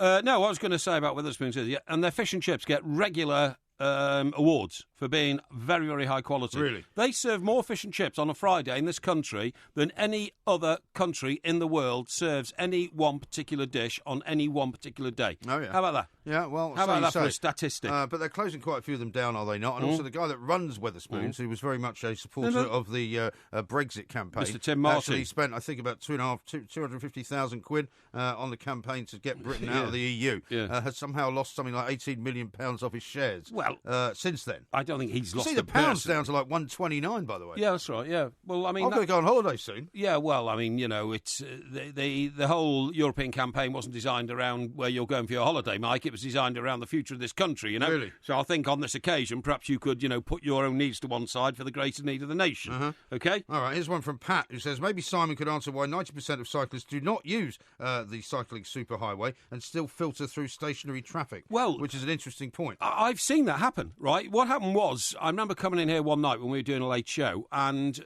because of they were holding a cycle superhighway around the Kennington area that I was talking to Simon about just now, you were diverted around the back of Lord's Cricket Ground, okay? What, the Oval, you mean? The Oval, the Oval. Lord's is in St John's Wood. Of course it is, yeah. The Oval Cricket Ground. Not that you want to make it too London-centric. No, of course not, no. And there was already a cycle superhighway there, but believe it or not, the cyclists were driving, as you quite rightly say, between two lines of traffic which had been diverted my point I was trying to make, to try and get ahead. The point I was trying to make earlier was that, the trouble is, betwixt and between various different cycling kind of groups, and Paul, who we spoke to a little bit earlier, is obviously a cycling sort of aficionado, of course. And a lobbyist and all of that. They vary in kind of, shall we say, their way of communicating. Yes. Some of them get quite shouty. Some of them, like him, are very, very reasonable. Indeed. But the point is that you and he will never agree about anything. And in the end, I think what we have to do is find some kind of solution so that everybody can get along. Yeah. And I'm not sure that, the way it is at the moment is ever going to, never the twain shall meet, if you know what I mean. Because like I said to him, he agreed that there are still parts of London where the cycle superhighway doesn't go. Yeah. So therefore, I mean, you can't cycle safely. All or nothing. Yeah. I mean, my daughter told me that she'd taken a Boris bike home one day from where she works in Moorgate. But you had palpitations, and I said, please don't do that. It's very, very dangerous. Exactly. And that is the problem. I'll tell you what I saw actually today on the way into work. Oh, yeah? Down the road there's now, I think there's a couple of thousand of them now, these points where you can charge your electric car. Oh, yeah. And right, now, just down the road, right, there's a charge point. Yes. And the thing that worried me, and I mean, I admit that I'm no expert on electric cars, but You're definitely not an expert on cars. I'm an expert on some cars. No, but not you drive cars. around in what you call a heap. I don't call it a heap. A junk wagon. It's an old car. I thought the mother of your children called it a very disparaging name. She calls it a word which I can't repeat on the air. That's right. That's only because she's now got a new car. Yeah, and she's now refusing to get in my car. Yeah, exactly, because it's so broken down heap. It is a bit of a heap. Yeah. But I mean, it gets me from A to B. So dent in the bonnet. I'm sort of hoping it's going to get me up to rugby actually the weekend, but that's where we're doing another show. That's another story. But I saw this car plugged in, right? And the thing that worried me about it, and I assume it's like what they call a hybrid car, so it runs on petrol as well as an electric engine, right? Because the idea is that you run on the electric engine during sort of urban driving, if you like. But when you go out on a motorway, go above 30 miles an hour, the petrol engine kicks in. But the actual plug coming out of the street into the car was going right into a plug which was right next to the petrol cap. Well, somebody must have checked that health and safety It seems to me, call me a bit of a Luddite if you like, but if you're putting electricity next to the fuel, but doesn't sound like a good idea to me. Somebody must have checked that out. Of flames. Somebody must check that out because that is you say that. Well, I mean, to you and me, it looks like a very obvious faux pas, doesn't it? Oh, look, a spark from this electricity could jump into the tank and blow it up, but it can't be that because otherwise, it can't. Well, you don't know that. Though. What make of the car was it? I think it was a Toyota. Yeah, well, I think people at Toyota will have worked out that if you put electric sparks into the petrol tank, it'll probably blow the car up. I'm sure they have, but it still doesn't seem very smart. I'll tell you what, I'm not. Why wouldn't you put the electric sort of plug-in part around the back by the number plate? I don't know, because I'm not a car No, you're assembler. not an expert on cars either. No, I'm not. I've never claimed to be. The only expertise I have in cars is driving nice ones, which have big engines and go fast. Although sadly for you, luxurious seats. Sadly for you, as I showed you with my new the new dashboard of the new car that I've just got. Yes. You bought a car from Mercedes, which was actually the final one of the model before they revamped it. So your car is actually more out of date than it should be, even though it's only a year old. Oh, well, I'll change it next year then. It's not a problem. Oh, you're going to change it? Yeah, if necessary, yeah. What I was going to say to you was, those cars you're talking about, I think they're blinking dangerous as well. What? I was crossing a street in London over the weekend. Electric cars? Yeah, and I mean, pedestrians over, 200 years, or ever since we've had cars in this country, when was the first car invented? About 1880? By Mr. Daimler-Benz? Yeah, or Mr. Rolls and Royce. I'm not sure Rolls-Royce were the first to do it. I think Daimler-Benz actually were the first one. Okay, so that was about 1880, was it? I don't know, something like that. Yeah, so 1880, 1980. How long is that? That's 100 years. That's 100 years. 120. It's not hard to work that one out. So hang on, for about 140 years, pedestrians have been taught that awareness of a motor vehicle is both sight and sound. It is. You got it? Yeah. So that's fine. So the other day I'm crossing the road. So you see one or you hear one? Exactly, or both.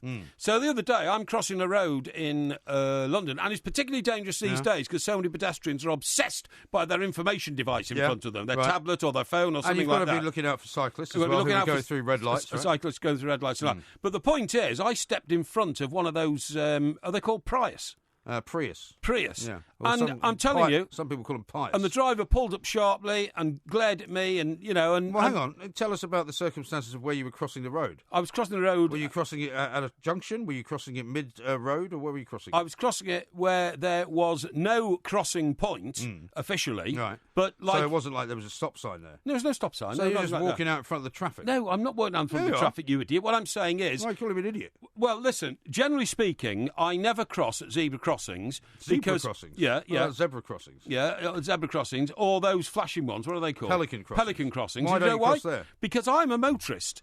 And I go mad. Well, you're not a motorist when you're a pedestrian. No, but I'm a motorist as well as a pedestrian. I have a dual function in my ability to move around in life, right? Really? Now, I think they should send you back to the factory. Hang on. If I'm driving down a road and the road is deserted, and all of a sudden I come to one of these, what are they called again? Pelican crossings. Pelican crossings. Yeah. And the lights are flashing orange. And I have to stop. And then if one person... Well, you don't have to stop. Hang on, you do. If there's a person waiting there. If there's a person waiting, well, you should do that at a zebra crossing as well. Hang on. And then the lights go to red and it stops you. The person walks across the crossing, trundling... There's no point in illustrating it with your pen because we're on the radio, so nobody can see that. Trundling their stupid little suitcase on wheels behind them, okay? Right. And why then... Why are you having a go at them with a suitcase? Hang on. And they always seem to have one, these people. And you get to the other side, and then... They toodle off down the road with their silly little suitcase, right? And you're still sitting there for about another minute and a half. You do really worry about this, Hang on. You told that guy Simon that you were sitting there for as long as 3 minutes. What I'm saying is... It's not like you're that busy. Why doesn't somebody with common sense say to themselves, look, this road is deserted. It's 5:30 a.m. There is no traffic. Who on earth was crossing with a suitcase at 5:30 a.m? Somebody going on holiday, maybe? No idea. I've no idea. Why on earth do I need to press this button to turn these lights red so I can cross here when actually I can cross anywhere because there is no traffic? Yeah. Why should I do that and then stop the next car that's coming along? Well, why should you it's be ludicrous. Why should you be so selfish? Well, I'm not being selfish. They're being selfish in stopping me from proceeding in my journey because they want to exercise the power of a pedestrian, which is a bullying power. No, it's not. I'm a pedestrian. You're a car. I'm going to stop you. But when you're a pedestrian, you would expect cars to stop for you, right? No, that's why I never use them. I never use them because I know if I do... You can cross the road in the middle of the road, thereby causing a potential problem. No, not at all.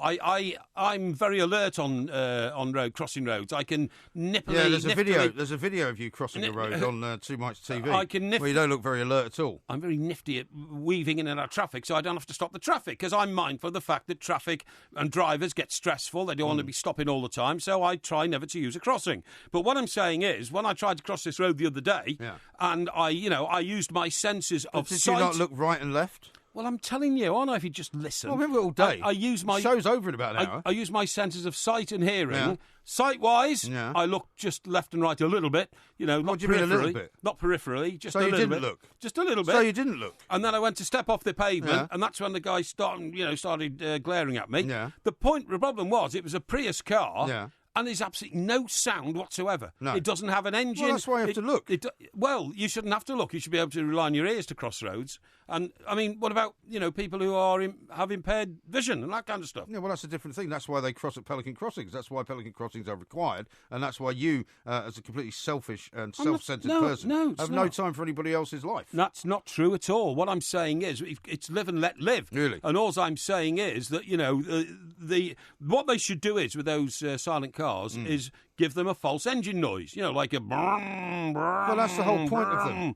No, the whole point of them is that they are supposed to be eco-friendly and, they're spewing out like emissions, even though the rules now on emissions are so severe that no poison is put into the air anymore. Well, I wouldn't say that. We still have battery cars. I wouldn't say that. I mean, how many cars have you driven? I mean, even just this weekend, I've driven behind some cars that are pumping out some awful stuff. They're old cars. Which I presume must be entirely illegal. Yeah. But nobody stops them doing it. Yeah. Because the police are too busy doing other things. James says this, by the way. He's tweeted us at the Two Mics and at Talk Radio. Right. Just off to my 80-year-old mum's house to remove the pampas grass from her front garden. Right. Hashtag shocking. Yeah, well, it's shocking. And Paul says they built a cycle superhighway from East Leeds to Bradford for 13 million quid, and it is barely used. It's not used. I've had complaints about that one before. Lord Radcliffe says the cycling superhighway in Leeds to Bradford is never used, so that's quite a remarkable one as well. We've got any more examples of that. Exactly. You can, of course, tweet us. You can text us as well. Text the word talk and your message to 87222, and you can call us, of course, 0844 499 1000. This is the Two Mics on Talk Radio. Across the UK, online and on DAB. The Two Mics on Talk Radio. We'll get you talking.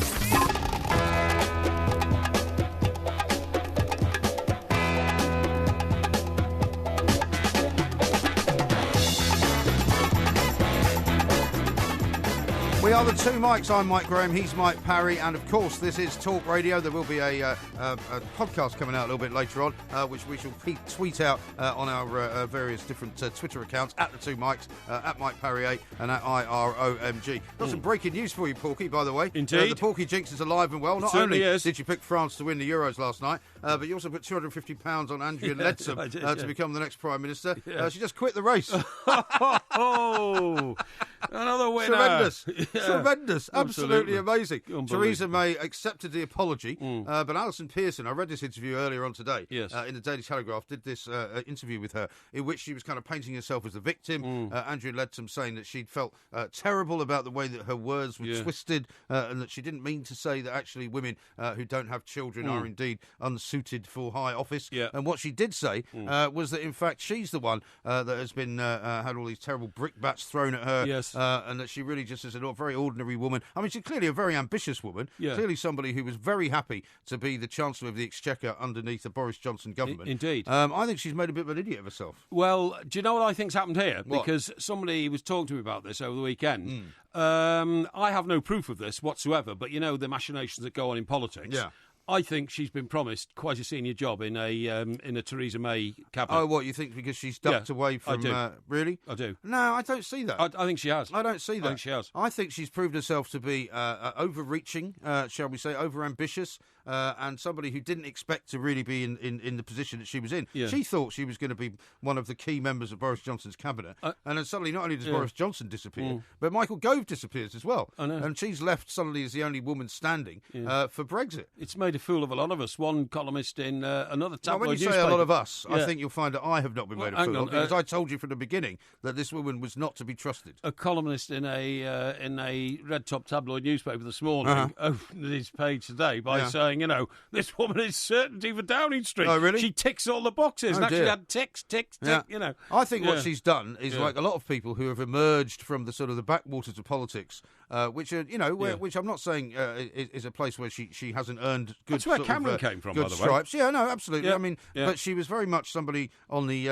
upslope, and she just got all of this too soon, I think. And the problem is that she can't stand the scrutiny. I mean, that would appear to be what she's now suffering from. I tell you what else happened. She got over-promoted in terms of her potential ability by the Brexit lot. Yes. By well, no, because she found herself as the only one left. Well, Boris and Michael Gove made an absolute Horlicks of trying to rope her in officially to the top table of their movement by simply not, replying to her letters and that kind of stuff. Right. She then said, "I'm going out on my own," and that put paid to other people's careers. So it's all been a bit of a terrible mess, really. Well, as ever, the country lunges from one sort of mini crisis to another. It does. If this is the best we can do. And basically we end up with Theresa May. And if I'd said to you, as I said, 4 months ago, I'll tell you what's going to happen. David Cameron's going to resign and Theresa May's going to be the new Prime Minister. You'd go, well, why would anybody buy into that? Exactly. Why would you want to remove a perfectly good Prime Minister, whatever view you may have of him, Yes. apart from the fact that he made this colossal error of judgment by having a referendum in the first place? That's right. In the end, why, we didn't vote for Theresa May. No. It's a bit like the Gordon Brown scenario, isn't it, taking over from Tony Blair. If she takes over, she should have an election, shouldn't she? Well, yes and no. You can't say yes and no. Yes, you can, You Mike. can either say yes or no. I thought you'd know more than anybody because you lived in America for so long. In America, you vote for a president. In this country, you don't. You vote for political I'm sorry. party. No, I don't agree with that. If you Well, you do. What do you do? Whether you agree with it or not, I'm afraid that is the case. No, of course it's the case. Yes, but the point exactly. is you have no So just moral accept authority. You have no moral authority to govern unless you win an election. Gordon Brown never had moral authority to govern because he didn't actually Neither ever did win John an Major. election. John Major won an election. After he was appointed Tory leader. Yeah, but in 1992, Yeah. John Major won an election which he wasn't expected to win. Yes, but he took up the role of Prime Minister, didn't he, a long time before did. election when Mrs Thatcher was forced out. After she was forced out, Yes, but exactly. But the point is that as soon as you take over, you should then have an election because that is only fair, mind you. Very if we had rarely an election happens. anytime soon. There won't be anybody standing. If- Tories will have no leader. The Labour Party have no leader. It's true. Nobody knows what's happened to the Lib Dems. They haven't been seen for months. In fact, one of David Cameron's best ever moments in the Commons when he was leader of the opposition was just after Gordon Brown had taken over from Tony Blair. Yeah. And he was going to have an election, which he would have won. He would have won handsomely and got a reduced majority, but he still got a majority. And people like Jack Straw went in to advise him and said, don't, maybe you shouldn't, you never know what can happen in elections. So he called the election off. And then David Cameron got him in the Commons the next day and said, "This is absolutely marvellous." It was his best moment as leader of the opposition. He said, Prime Minister has decided not to have an election because he's frightened he's going to win it. Because that's what he actually said. Gordon Brown said, we've got to get on with the business of the country. We can't let an election get in the way. Yeah, exactly. I mean, the duplicity of these people is absolutely staggering. And we'll be talking to John Rentoul coming up in the next hour. He's our favourite man on these matters. Certainly is. And we'll find out from him whether he goes along with your suggestion Yes. that she has been offered something to step down. I don't think so, because I think all of the damage has already been done. I think she just wasn't up to the job. She's found herself in the eye of the storm. When Alison Pearson wrote the piece this morning, having interviewed her yesterday, where originally she was going to interview her in London, she had to go all the way up to Northampton to her house, and she said we couldn't find anywhere to do, so we drove around for ages until we found like a local boozer? No, a hotel, travel lodge, where we could sit down. And she said to her, "When was the last time you cried?" And you know what she said? No. 20 minutes ago. Really? Yeah. Yeah. Because this woman has been in floods of tears ever since the whole kind of thing blew up about the interview in the Times on Friday. Yeah, well, looks like it could all be over now. Yeah. Mind you, it's not been announced yet, but I think it will be shortly. Well, she's going to be announcing that she's stepping down, trust me, in about 15 minutes' time. Are they a political pundit now, are we? Yeah, well, I've always been a political pundit. It's on headlines over all our information screens, all over the studio. Well, you just told me it hadn't happened yet. No, it hasn't. What do you mean it hasn't? Well, it hasn't. It has happened. Darren says this. What has happened? That she's stepping down. No, it's 12:15. There's going to be an announcement. Yeah, that's what's going to be an announcement. Yeah. Porky's £250 down. The Porky jinx strikes again. No, it certainly does. And Steve says this. I'm sure Mike Perry must have been a member of the Tufty Club and should remember that's how you stop, look and listen. Stop, look and listen, yeah. That's what you should do. Hang on, who was the other guy who did that? It was Darth Vader, wasn't it? Well, it was the Green Cross Man. Green Cross Man. It was it the same wasn't guy. technically but Darth Vader. It was Same the guy guy who played Darth Vader's body. Yes. But it wasn't the voice of Darth Vader, No, obviously. no. Here's one from Ernie. He says, people use the zebra and pelican crossings because of impatient fools like you, Porky. How haven't you got time for pedestrians? And Tony says, I've just checked the embassy near me. It also has pampas grass, but it's inside, and he's suggesting Julian Assange. Which embassy is it? Oh, well, it'd be the Ecuadorian one, wouldn't it? Ecuadorian embassy, if it's him, yeah, definitely. Yeah. He was on George Galloway's show the other night. Oh, was he? Yeah. What, from inside the embassy? Here on Talk Radio. Well, I presume so. Yeah, he doesn't come out, does he? Yeah, exactly. He's worried he's going to get extradited. Yeah, well, this is a cruel one from Brian. He says, if I saw Porky crossing the road, I'd stop. I wouldn't want to dent my car.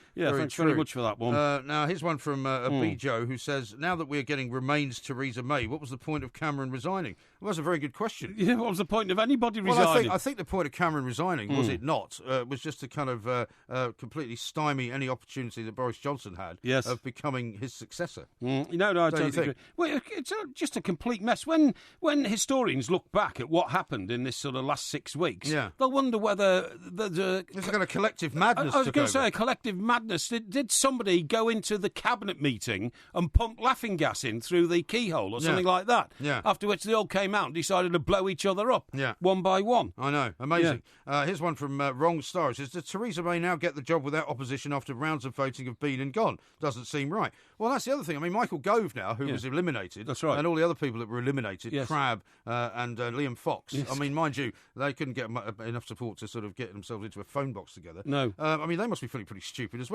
Well, you see, the ridiculous thing is, an unbelievable scenario. If she'd have stepped down a week ago, Gove would still be in the race. Yeah. Ludicrously. But anyway, as I understand it, the way the political system works, the minute she steps down, Theresa May is then unopposed as the next potential leader of the Tory party and Prime Minister, and therefore the Tory members, the 330,000 we're talking about, have got nothing to vote on.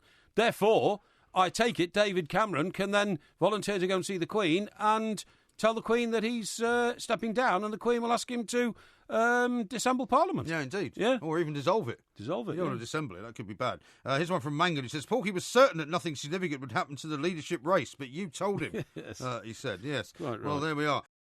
Across the UK, online and on DAB. It's a new frontier in broadcasting. The Two Mics on Talk Radio. We'll get you talking.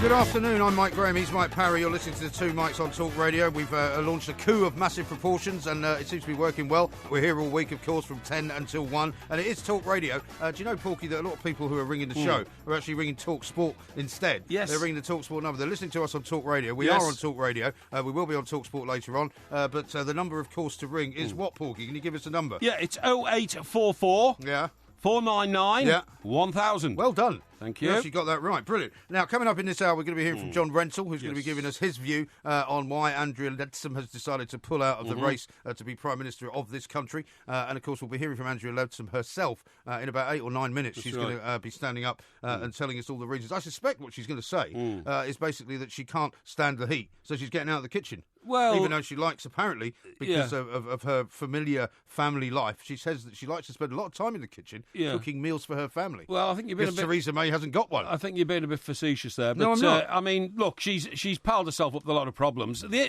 interesting story on Saturday, of course, was published on the front of the Times, and that is she said she felt better equipped to be Prime Minister because she was a mother. That's right. And Mrs May didn't have any children. Now, the way I read it, because I followed that quite closely, was there was a furious outburst when the Times published in which she came very close to sort of saying... Accusing him of gerrymandering her quotes. Almost saying, hang on, I didn't say that. Yeah, right. And then trying to think what she had said. And then the Times very helpfully produced an audio version of what she'd said, because you know what happens these days? Reporters who are writing something down in their notebook are probably holding it over their phone, which is recording the words, you know, quite sensibly, because that's a complete Well, also record. in this world in which we live of multimedia platforms, you know, exactly. It's not good enough anymore just to write stories. You have to have videos, you have to have... Totally agree. As we do, of course, we've got Two Mics TV on the go, we've got Facebook on the go, totally we've got agree. Twitter on the go. So then she came out of her house, you know, through the back door, and she stood there and then furiously accused the Times of misrepresenting what she'd said. That's right. What she should have done is,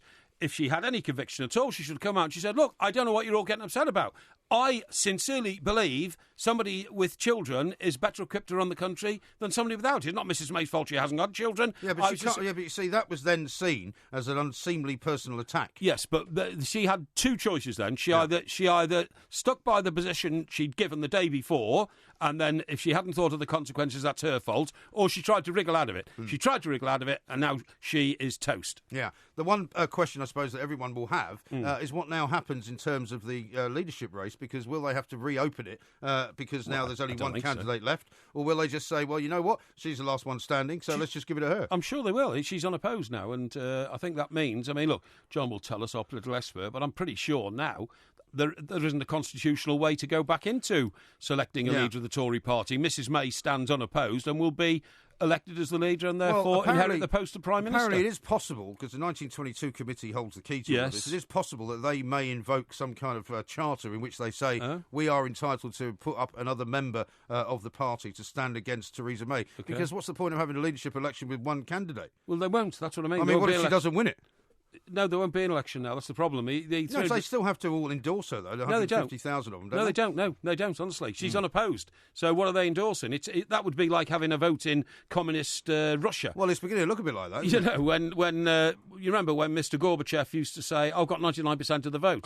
And the other 1% was shot. I thought that was Saddam Hussein who used to say that. Yeah, well, he used to say that or as well. Kim Jong-un, perhaps, over in North Korea. Yeah, well, it's him as well. Yeah, that's right. Yeah, absolutely. Very, very strange times indeed. Yeah, also coming up a little bit later on in this hour, we should be talking to Tom Hall, who's the travel editor at Lonely Planet. He's going to have a view for us on what's been going on, not only in the train business. Well, there's fatism as well, because you're going to tell us about a new plan by some airlines to actually widen the seats. Airline producers are going to produce aeroplanes which will only have 2 seats across, like a row where there's now 3, because people are getting so big and so much bigger. They have to have wider seats, and that people are getting bigger, though, aren't they? Oh, without a shadow of a doubt. I'll tell you something. I mean, just in general. I mean, the human race is getting bigger in terms of taller. I tell you what, we're possibly wider. Of course you are, and heavier. This is why I keep saying we've got to, you've got to widen the goals in football because men are so much bigger. But you know the best way of looking at it. Funny enough, I was working at the weekend, and Tony Cascarino was working with me, and he came in his wife's Mini Cooperman, right? Mini Cooperman. Yeah, it's a mini. Is that what it's called? It's a Clubman. No, I think it's Cooperman, actually. Is it Cooperman? Clubman? I think Andrew Ledsom's about to make a statement. Let's go over to it live. Yeah. So this morning I've written a letter to Graham Brady, the chairman of the 1922 committee, and I would like to read it out to you. The best interests of our country inspired me to stand for the leadership. I believe that in leaving the EU, a bright future awaits, where all our people can share in a new prosperity, freedom and democracy. The referendum result demonstrated a clear desire for change. Strong leadership is needed urgently to begin the work of withdrawing from the European Union. A 9-week leadership campaign at such a critical moment for our country is highly undesirable. Business needs certainty. A strong and unified government must move quickly to set out what an independent United Kingdom's framework for business looks like. It is also essential that current EU workers in the UK and the businesses that employ them know where they stand. The Conservative Party was elected only last year with a strong manifesto. We now need a new Prime Minister in place as soon as possible, committed to fulfilling that manifesto, as well as implementing the clear instructions from the referendum. Theresa May carries over 60% of support from the Parliamentary Party. She is ideally placed to implement Brexit on the best possible terms for the British people, and she has promised that she will do so. For me personally, to have won the support of 84 of my colleagues last Thursday was a great expression of confidence, for which I am incredibly grateful. Nevertheless, this is less than 25% of the Parliamentary Party, and after careful consideration, I do not believe this is sufficient support to lead a strong and stable government should I win the leadership election. There is no greater privilege than to lead the Conservative Party in government, and I would have been deeply honoured to do it. I have, however, concluded that the interests of our country are best served by the immediate appointment of a strong and well-supported Prime Minister. I am therefore withdrawing from the leadership election, and I wish Theresa May the very greatest success. I assure her of my full support. Hear, hear. Thank you very much. There we are. How very selfless of her. Yes, absolutely. She's clearly done it for the national good. Yeah, I mean, it's only because of her great respect that she has for Theresa May, a woman who is indeed childless, barren, useless, but more popular than she is. So she's stepping down. Nothing to do with the fact that she made a massive blunder by getting involved in family matters in the first place, right? Know, yeah. Unbelievable stuff. We'll be talking to John Renton. By the way, there is Robert Paston. We thought Robert Paston was up on the screen before. Just seen him scrabbling away there at in the scrum, I should say, outside the address where she's just announced her withdrawal. Yeah, and we're going to hear from the guy who runs the 1922 committee later on in this hour as well, I suspect, who will probably give some guidance as to whether or not what they can now. Because, I mean, if they're just going to appoint Theresa May, then presumably she can become the Prime Minister now, can't she? Well, I think David Cameron can go early for his holidays. I think you're absolutely right. I think would you have to... I don't think even Parliament... Duncan Smith's looking a bit dodgy, though.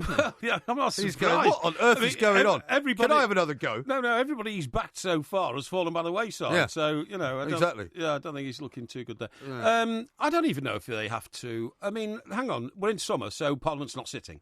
So that's the answer. Yeah, but they could presumably recall Parliament I suppose to anoint a new Prime Minister. I mean, what would be the point, for example, of saying, OK, now Theresa May remains unopposed, but we'll wait till September until we make her Prime Minister? Surely you've got to do it right now, haven't you? Of course you've got to do it right now, I would say so. The only reason it was going to go until September was because that is the way the Tory party constitution or the Tory party elect their new leader.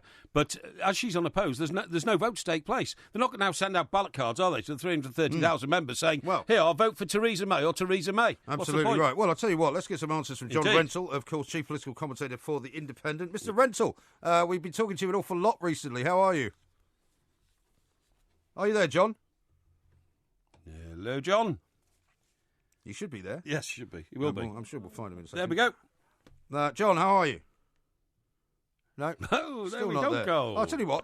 There we are. John, are you there? Have you got the sound turned on now? Yeah, we have now. Someone pressed a button. Sorry about that. Here we are. Here we are on Talk Radio, John. What an extraordinary day yet again. What's going on? Oh, look, it's. I'm trying to have a day off here. What? But don't you know we need you? No, well, my office needs me. I've just had 3 emails and 2 phone calls. So a bit like Andrea Leadsom, then. I've got to write what Theresa May will be like as Prime Minister, because the only question now is how quickly she becomes Prime Minister. Well, that's what we were just saying. I don't know if you were able to hear what we were discussing earlier. I mean, presumably now the point will come, if the 1922 committee do not decide to put up another candidate in the election, which apparently they might do, does she just become Prime Minister today? No. She might become leader of the Conservative Party today, because the 1922 could say, she's the only candidate, and therefore we don't need to ballot the party members, which is the same thing that happened with Michael Howard, although without the sort of without all this sort of previous of people sort of dropping out. I mean, he was the only candidate who was nominated. But then she wouldn't become Prime Minister straight away, because I think the Queen may be in Scotland. She may have to come back down here. And in any case, I mean, I don't know what David Cameron's got in the diary for this week, but he may want to sort of wrap up some business and maybe hand over in a week's time or something like that. I don't know. Does the Commons have to be recalled, John, to anoint a new Prime Minister? No. The House of Commons is not actually involved unless there has to be a vote of confidence, which there doesn't have to be, because the Conservatives have a majority, and if she is the leader of the Conservative Party, she can expect to command the confidence of the House. I see. So David Cameron tootles off to Buckingham Palace, presumably, or he might fly up. I don't know. Could he fly up to Scotland if the Queen's there? I've never heard it being done that way. No, I think the Queen would have to come to London. I see. But I've just heard the BBC quoting a Number 10 source saying, they don't want to rush anything. Mm-hmm. So I get the impression that David Cameron wants to stick around. I mean, he has actually got some quite important international summits coming up, yes. G20 and so on. I can't remember the details, but I mean, it's possible that they could just delay the handover to a new Prime Minister until September the 9th, which was the date that they were going to do it anyway. They could just say, well, she's got a bit of homework to catch up on before she takes over. So, John, with a dodgy pound at the moment and all the Brexit fears and all that, wouldn't it be better in everybody's interest to have a stable, clearly led government? Well, that's clearly what Andrea Leadsom thinks, isn't it? Yeah. Andrea Leadsom was clearly trying to bounce the 1922 committee and the Prime Minister into a quick handover, because her interest is in trying to get Article 50 triggered as soon as possible, because she wants to get a move on in getting us out of the European Union, and she's worried that handing over the reins to a Remainer Prime Minister is going to give Theresa May the ability to put off our departure from the EU for as long as possible. Yeah. Now, one of the theories being proposed by my colleague Mr. Parry here and others is that she's done some kind of deal with Theresa May. I don't see that. She looks like a woman who got way in over her head, couldn't handle the press scrutiny, didn't really understand what interviews to give and what to say, and has just made a bit of a fool of herself. Well, I think that's absolutely right. I mean, her inexperience has shown. She didn't expect, the press to come down so hard on her for making those ill-advised comments about being a mother. But I think there may also be a problem with her tax return. I mean, her tax. She disclosed a sort of summary of her tax position for 1 year only, and I suspect she's got a team of accountants working sort of round the clock to try and put her affairs in order, and then realise that actually this isn't going to look great, and possibly that added to the pressure on her to step down, and the fact that she didn't have that much support among Tory MPs, and probably wasn't expecting to do very well among the Tory party members. That's right. So there's no sort of deal behind closed doors in which she's been promised the chancellorship or anything like that. No, I think that's extremely unlikely. She'll be lucky to get DEFRA. I think at this rate. I mean, she'll be. Well, why then was she rated good enough to be the Chancellor in a Boris Johnson government? Well, she wasn't. That was the whole problem, wasn't it? Well, it was. He wouldn't give her the letter, would he? To say tactically left the letter behind because he didn't want to promise that she would be Chancellor. Yeah. And that was part of the whole problem, and that's where. She's going to end up being offered some kind of humiliatingly junior post. Yeah. And what about Michael Gove? I mean, is he now sitting there kicking himself, having jumped out of the race? Well, he couldn't. He didn't have any choice because he came bottom. So, I mean, he came third out of three. So the rules are that you go out.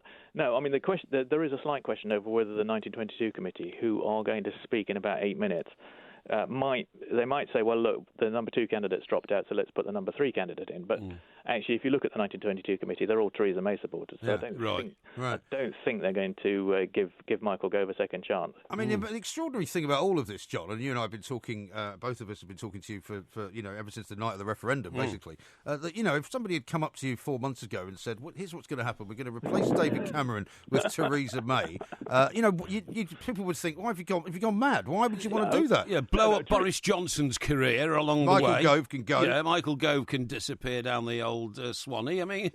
No, Theresa May was always... she was always a strong contender. It's just that I thought she probably wouldn't take over until David Cameron had won the referendum and stepped down in 2019. Oh, really? You really thought she was? I mean, up until a few months ago, Osborne still thought the crown was his, didn't he? Yes, but then Boris. He's never got much right, though, has he, Osborne? No, he hasn't. No. No, I mean Boris. The problem is George Osborne has been tremendously unpopular with the general public ever since the last budget. And before that, to be honest, I thought Boris Johnson, having had a good campaign, would then be the favourite to take over. But there was always the possibility that if anybody stumbled, then Theresa May would be there. I mean, what she's done is just magnificent. She's just she's just sat at home, having a cup of tea, watching all her opponents just one by one sort of commit either suicide, destroy themselves or destroy each other. Yeah, I know. While we're on the subject of colleagues destroying each other, what on earth is happening across the aisle in the Labour Party? Because it would seem that Angela Eagle's kind of announcements today have all been a bit overshadowed, haven't they? Well, that's right. I turned on the television to watch Angela Eagle make her pitch, and I thought I could barely recognise her because I've never seen her with so much makeup on. But I thought she sounded quite good for about 3 minutes, and then I had to switch over to watch Andrea Leadsom. That's right. Just getting back to Osborne for a minute, John, because I have a vested interest in this, which I'll explain to you. Will he now be booted out as Chancellor? Because I'm infuriated as a property investor that stamp duty is now £7,500 it's all about you, this, on a £250,000 flat, which is going to bring the property market to a crashing halt. All that may be true, and George Osborne, I think, will not be Chancellor under Theresa May. I think she will do what David Cameron was thinking of doing anyway, which is swapping George Osborne and Philip Hammond. I think George Osborne will take over as Foreign Secretary, and Philip Hammond will be Chancellor. But I'm afraid I don't think he's going to change the policies, George Osborne's policies. He's got to. I could go bankrupt. He doesn't care about you. Well, yeah, he may not care about you. He may be more interested in trying to maximise tax revenue, I'm afraid. Are we sure that George Osborne's the right man to be representing the UK's interests abroad at this very tenuous time? Well, I don't know. I think he'd be. He's such an unlikable man, though, isn't he? About it. Well, yeah, but I don't know about that. I think he doesn't come across well on television, but he is actually quite personable and clever. And he knows. I have to disagree with you there, John. He's the only guy I've interviewed when I was in Scotland on the radio up there who didn't make any kind of eye contact with me at all. You can't blame him for that. You've got to bring.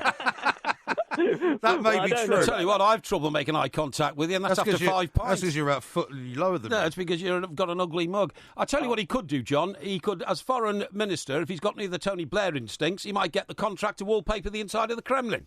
I don't know. I think he would... it's a question of whether he wants it, really. But, I mean, I think he does. I think he does fancy himself in one of the great offices of state, and this would keep him out of trouble.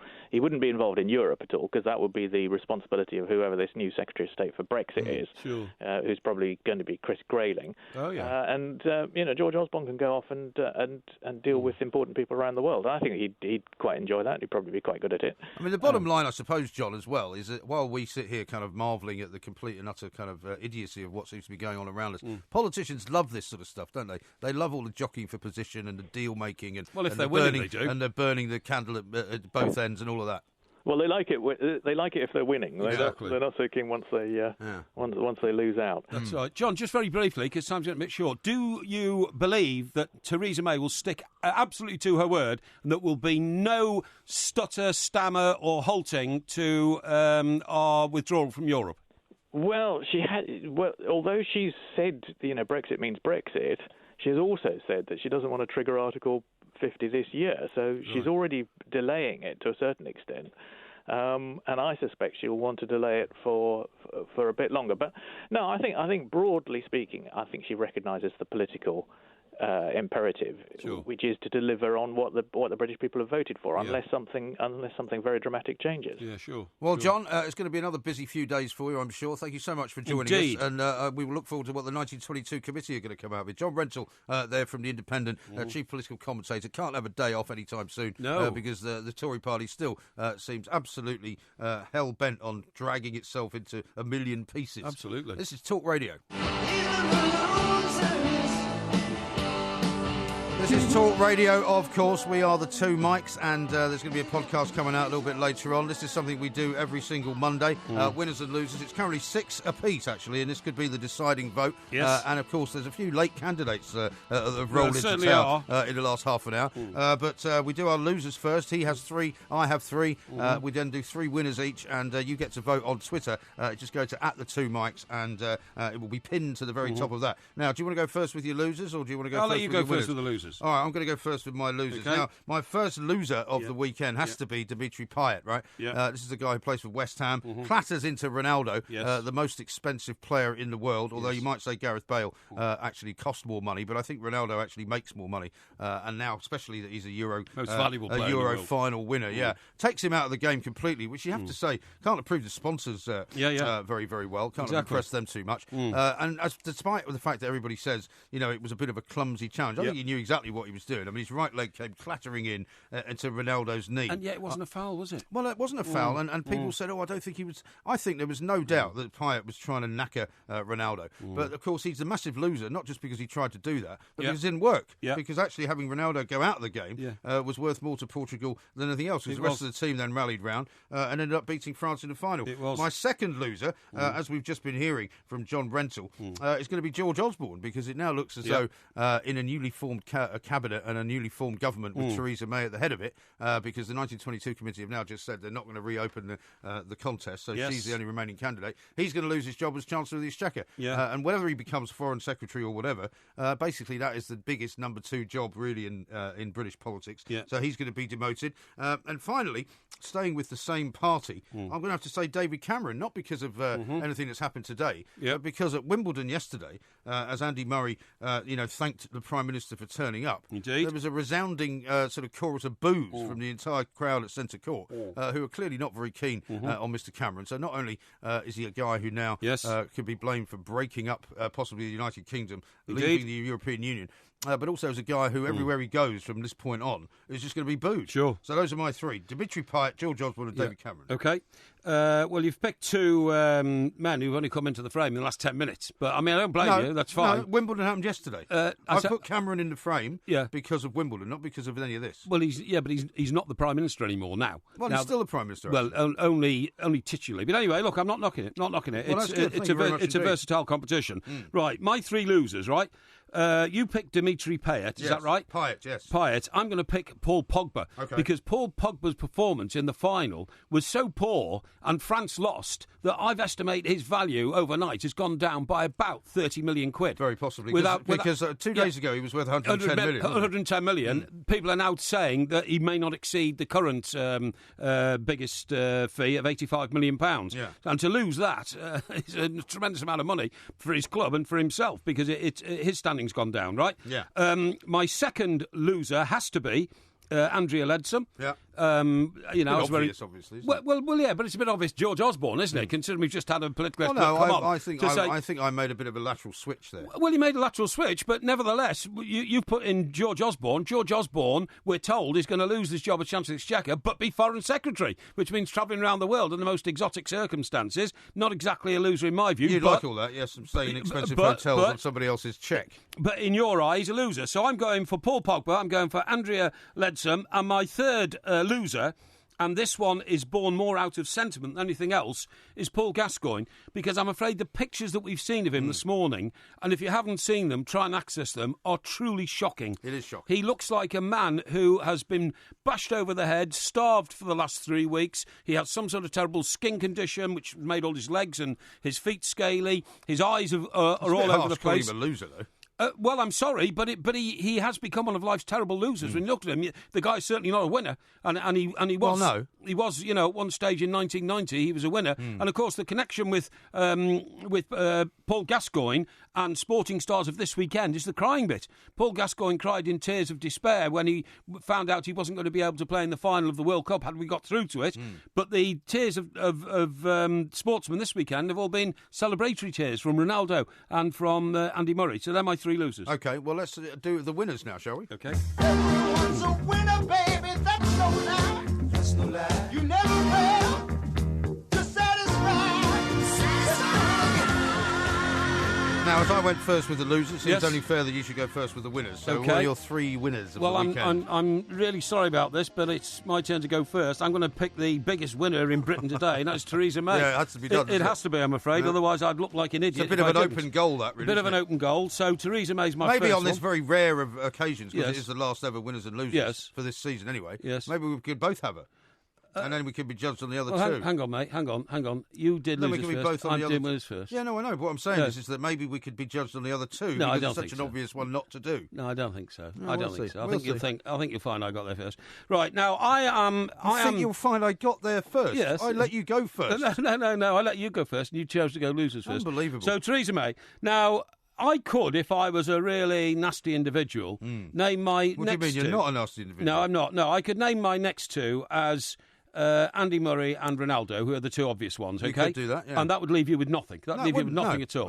I am always replenished with all sorts of things. So I'll tell you that what I'm going to haven't even do, thought of. in the spirit of fairness Yeah. and in camaraderie and comradeship. Can't even say it, can you? Camaraderie, comradeship. Yeah. I'm just going to take Ronaldo, okay? Aye. I'm going to take Ronaldo. I'm going to leave Andy Murray to you. Okay. So Theresa May, Ronaldo, and my third one, and it's a bit of a left wing one, but Yeah. I'm leaving you a few crumbs on the table. Yeah. Would be Griezmann, because although Griezmann was in the losing side, France, he is the Golden Globe winner as the biggest scorer. The what winner?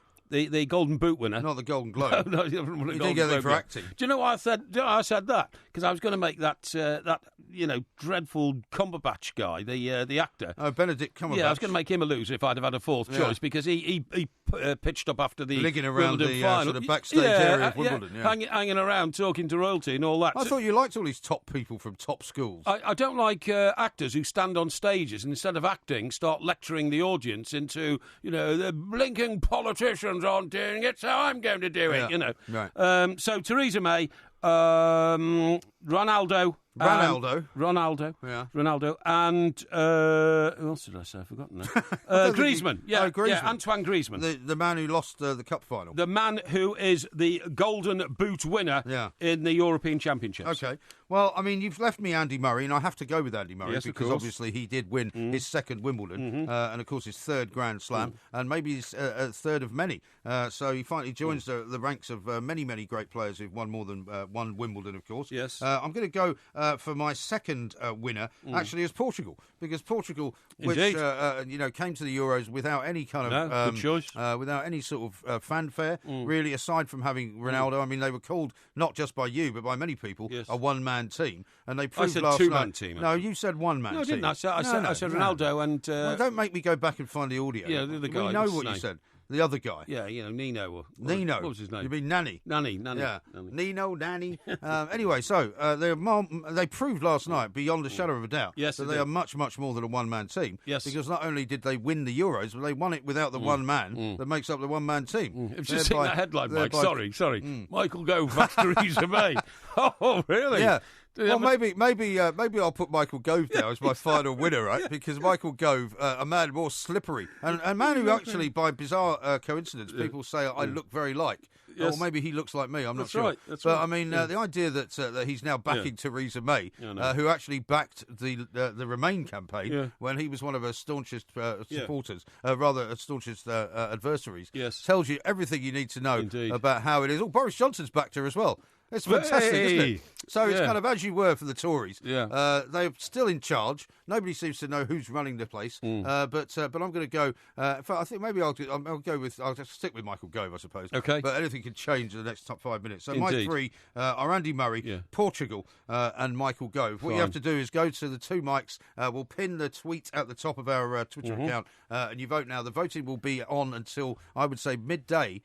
Tomorrow. What do you think? Oh, I think we should get it done before the show. I think we should get it sorted before all the right, show. so it finishes at 10 a.m. then. Yes, The voting please. finishes at 10 a.m. Yes. You can vote for either myself or Mike Parry. This is Talk Radio. The Two Mics on Talk Radio. We'll get you talking.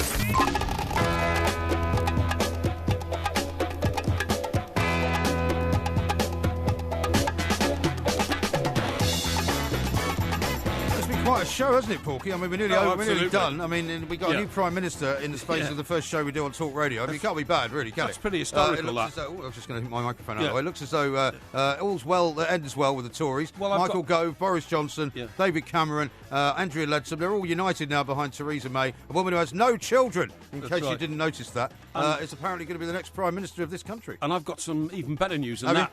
Go on. Better news than that. How can you have better news than that? Oh, it's better news. A plethora of Really? of followers of ours, Yeah. tweeters, texters, Yeah. listeners, Yeah. have advised me Yeah. to get back to that betting shop as quickly as possible Uh-huh. to get my money back. Why? Because she pulled out of the race. Right. And if a horse pulls out of a race, right, Yeah. and it doesn't race, you get your money back. Oh, yes. That's an interesting one. Yes. Well, Oh, I mean, yes. it all Oh, depends. yes. Oh, yes. I would imagine it all depends, of course, on the situation regarding whoever it is that you place the bet with. Well, Because, yes. as you know, of course, betting responsibly is the most important thing. Of course it is. But as you also know... It's like bladderation. But as you also bladderation know- is only good in moderation. Yes, but as you also know, Yes. technically speaking, betting debts and gambling debts are not actually enforceable. So, that's why, of course... Oh, yeah, but they've already got my money on this No, occasion. that's what I mean. But I mean, that's why, of course, there are such things as unscrupulous people who will say if you gamble money and you owe money to people, then the boys come round rather than that's taking right. you to court. But Yeah. anyway, more important than that, That's great news. I get my I money don't know. back. I think it's ridiculous. I think don't it's- think you it's should great try and news. welch That's out of it great at all. news. Thank you to everybody who No. sent me a note on that. No, I think that would be a horrendously kind of cowardly way out. No. You should take your medicine. You got it wrong. Once again, the Porky Jinx has kicked in, Rules and are you should rules. just accept it. Now, more important than that, and any Yes. of that, is that we have to do listography before the end of the Indeed. show, because of course this is something that we've done now for ever since really the demise of the New Day. Indeed. 9-week-old newspaper didn't last very long. This has lasted an awful lot longer. And Stephen, I think, is the one that we're going to pick today. Yeah. Because he says the three people you've had a row with on or off the airwaves. Which Oh, for okay. you, Yeah. obviously you can do that just in the last week. Pretty easy. Can't you? Pretty so, easy. do you want to go first with your first one? I will. I can make it brief, can't I? Liam Gallagher. Yeah. And by the way, the some of the texts that Liam Gallagher and I exchanged, you put together on a page and put it on Facebook, didn't Yeah, you? I Which did. Facebook page is it on? It's on the Two Mics The Two Mike's Facebook yeah. page. So go and have a look at that. But I mean, that was an epic sort of encounter, although I've never met Liam Gallagher. My second one. You don't want to meet him either at this No, point. not really. No, not if he's in a mad for it mood. Yeah. The second one is my pal Neil Custis, Yeah. and I say pal because he is a pal. Not And, anymore, he's not, And no. I was trying to make a point to him last night, but he didn't appreciate it. Yeah. And but I know Neil very well. I have met Neil many times, and he's absolutely first class football journalist. And we had a spat last night on Twitter, but we'll see what comes of that. I hope nothing will, in terms of our friendship won't be broken. And my third one, on or off air, well, that would. I mean, for you, there's been so many rows that you've had with so many people. Yeah, You've made so many enemies. I'm amazed that somebody Yeah. doesn't jump you on your way out of the studio. And And that's just in the office. Yeah, that's true. I think it would have to be. I think it would have to be an idiotic contractor who cannot fix a leaking pipe at my Surrey penthouse. It's just the place where the roof is still like having a problem. No, that's all sorted. Right. But when I park my very expensive car Yeah. in the underground car park, Yeah. I have to drive in underneath a shower. Yeah. Because a pipe has fractured Your somewhere. place is an absolute Hang on. shed, isn't it? Hang on. It's a shed. A pipe is fractured somewhere, and Yeah. the pipe is dripping, right? Right. Now, this contractor came round about 3 months ago.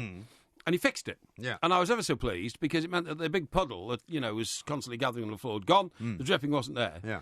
Last week, it started again. I rang up the contractor. Yeah. Even though it's not my responsibility, even though it's done through the... I mean, presumably yours is not the only car that gets showered with water. No, it's not. No. Well, it's the only... Everyone that drives through, because it's right near the entrance. Well, you take it personally. I take it absolutely personally. I rang up and tried it. It's nothing to do with me in terms of I don't instruct him to do it. It's the management company who do it. Yeah. But I pay enormous service charges for the use of the garage underground and all that kind of stuff. And I went bonkers with this bloke. Did you? Absolutely bonkers. The consequence of that is that he's now refused to work for the management company again.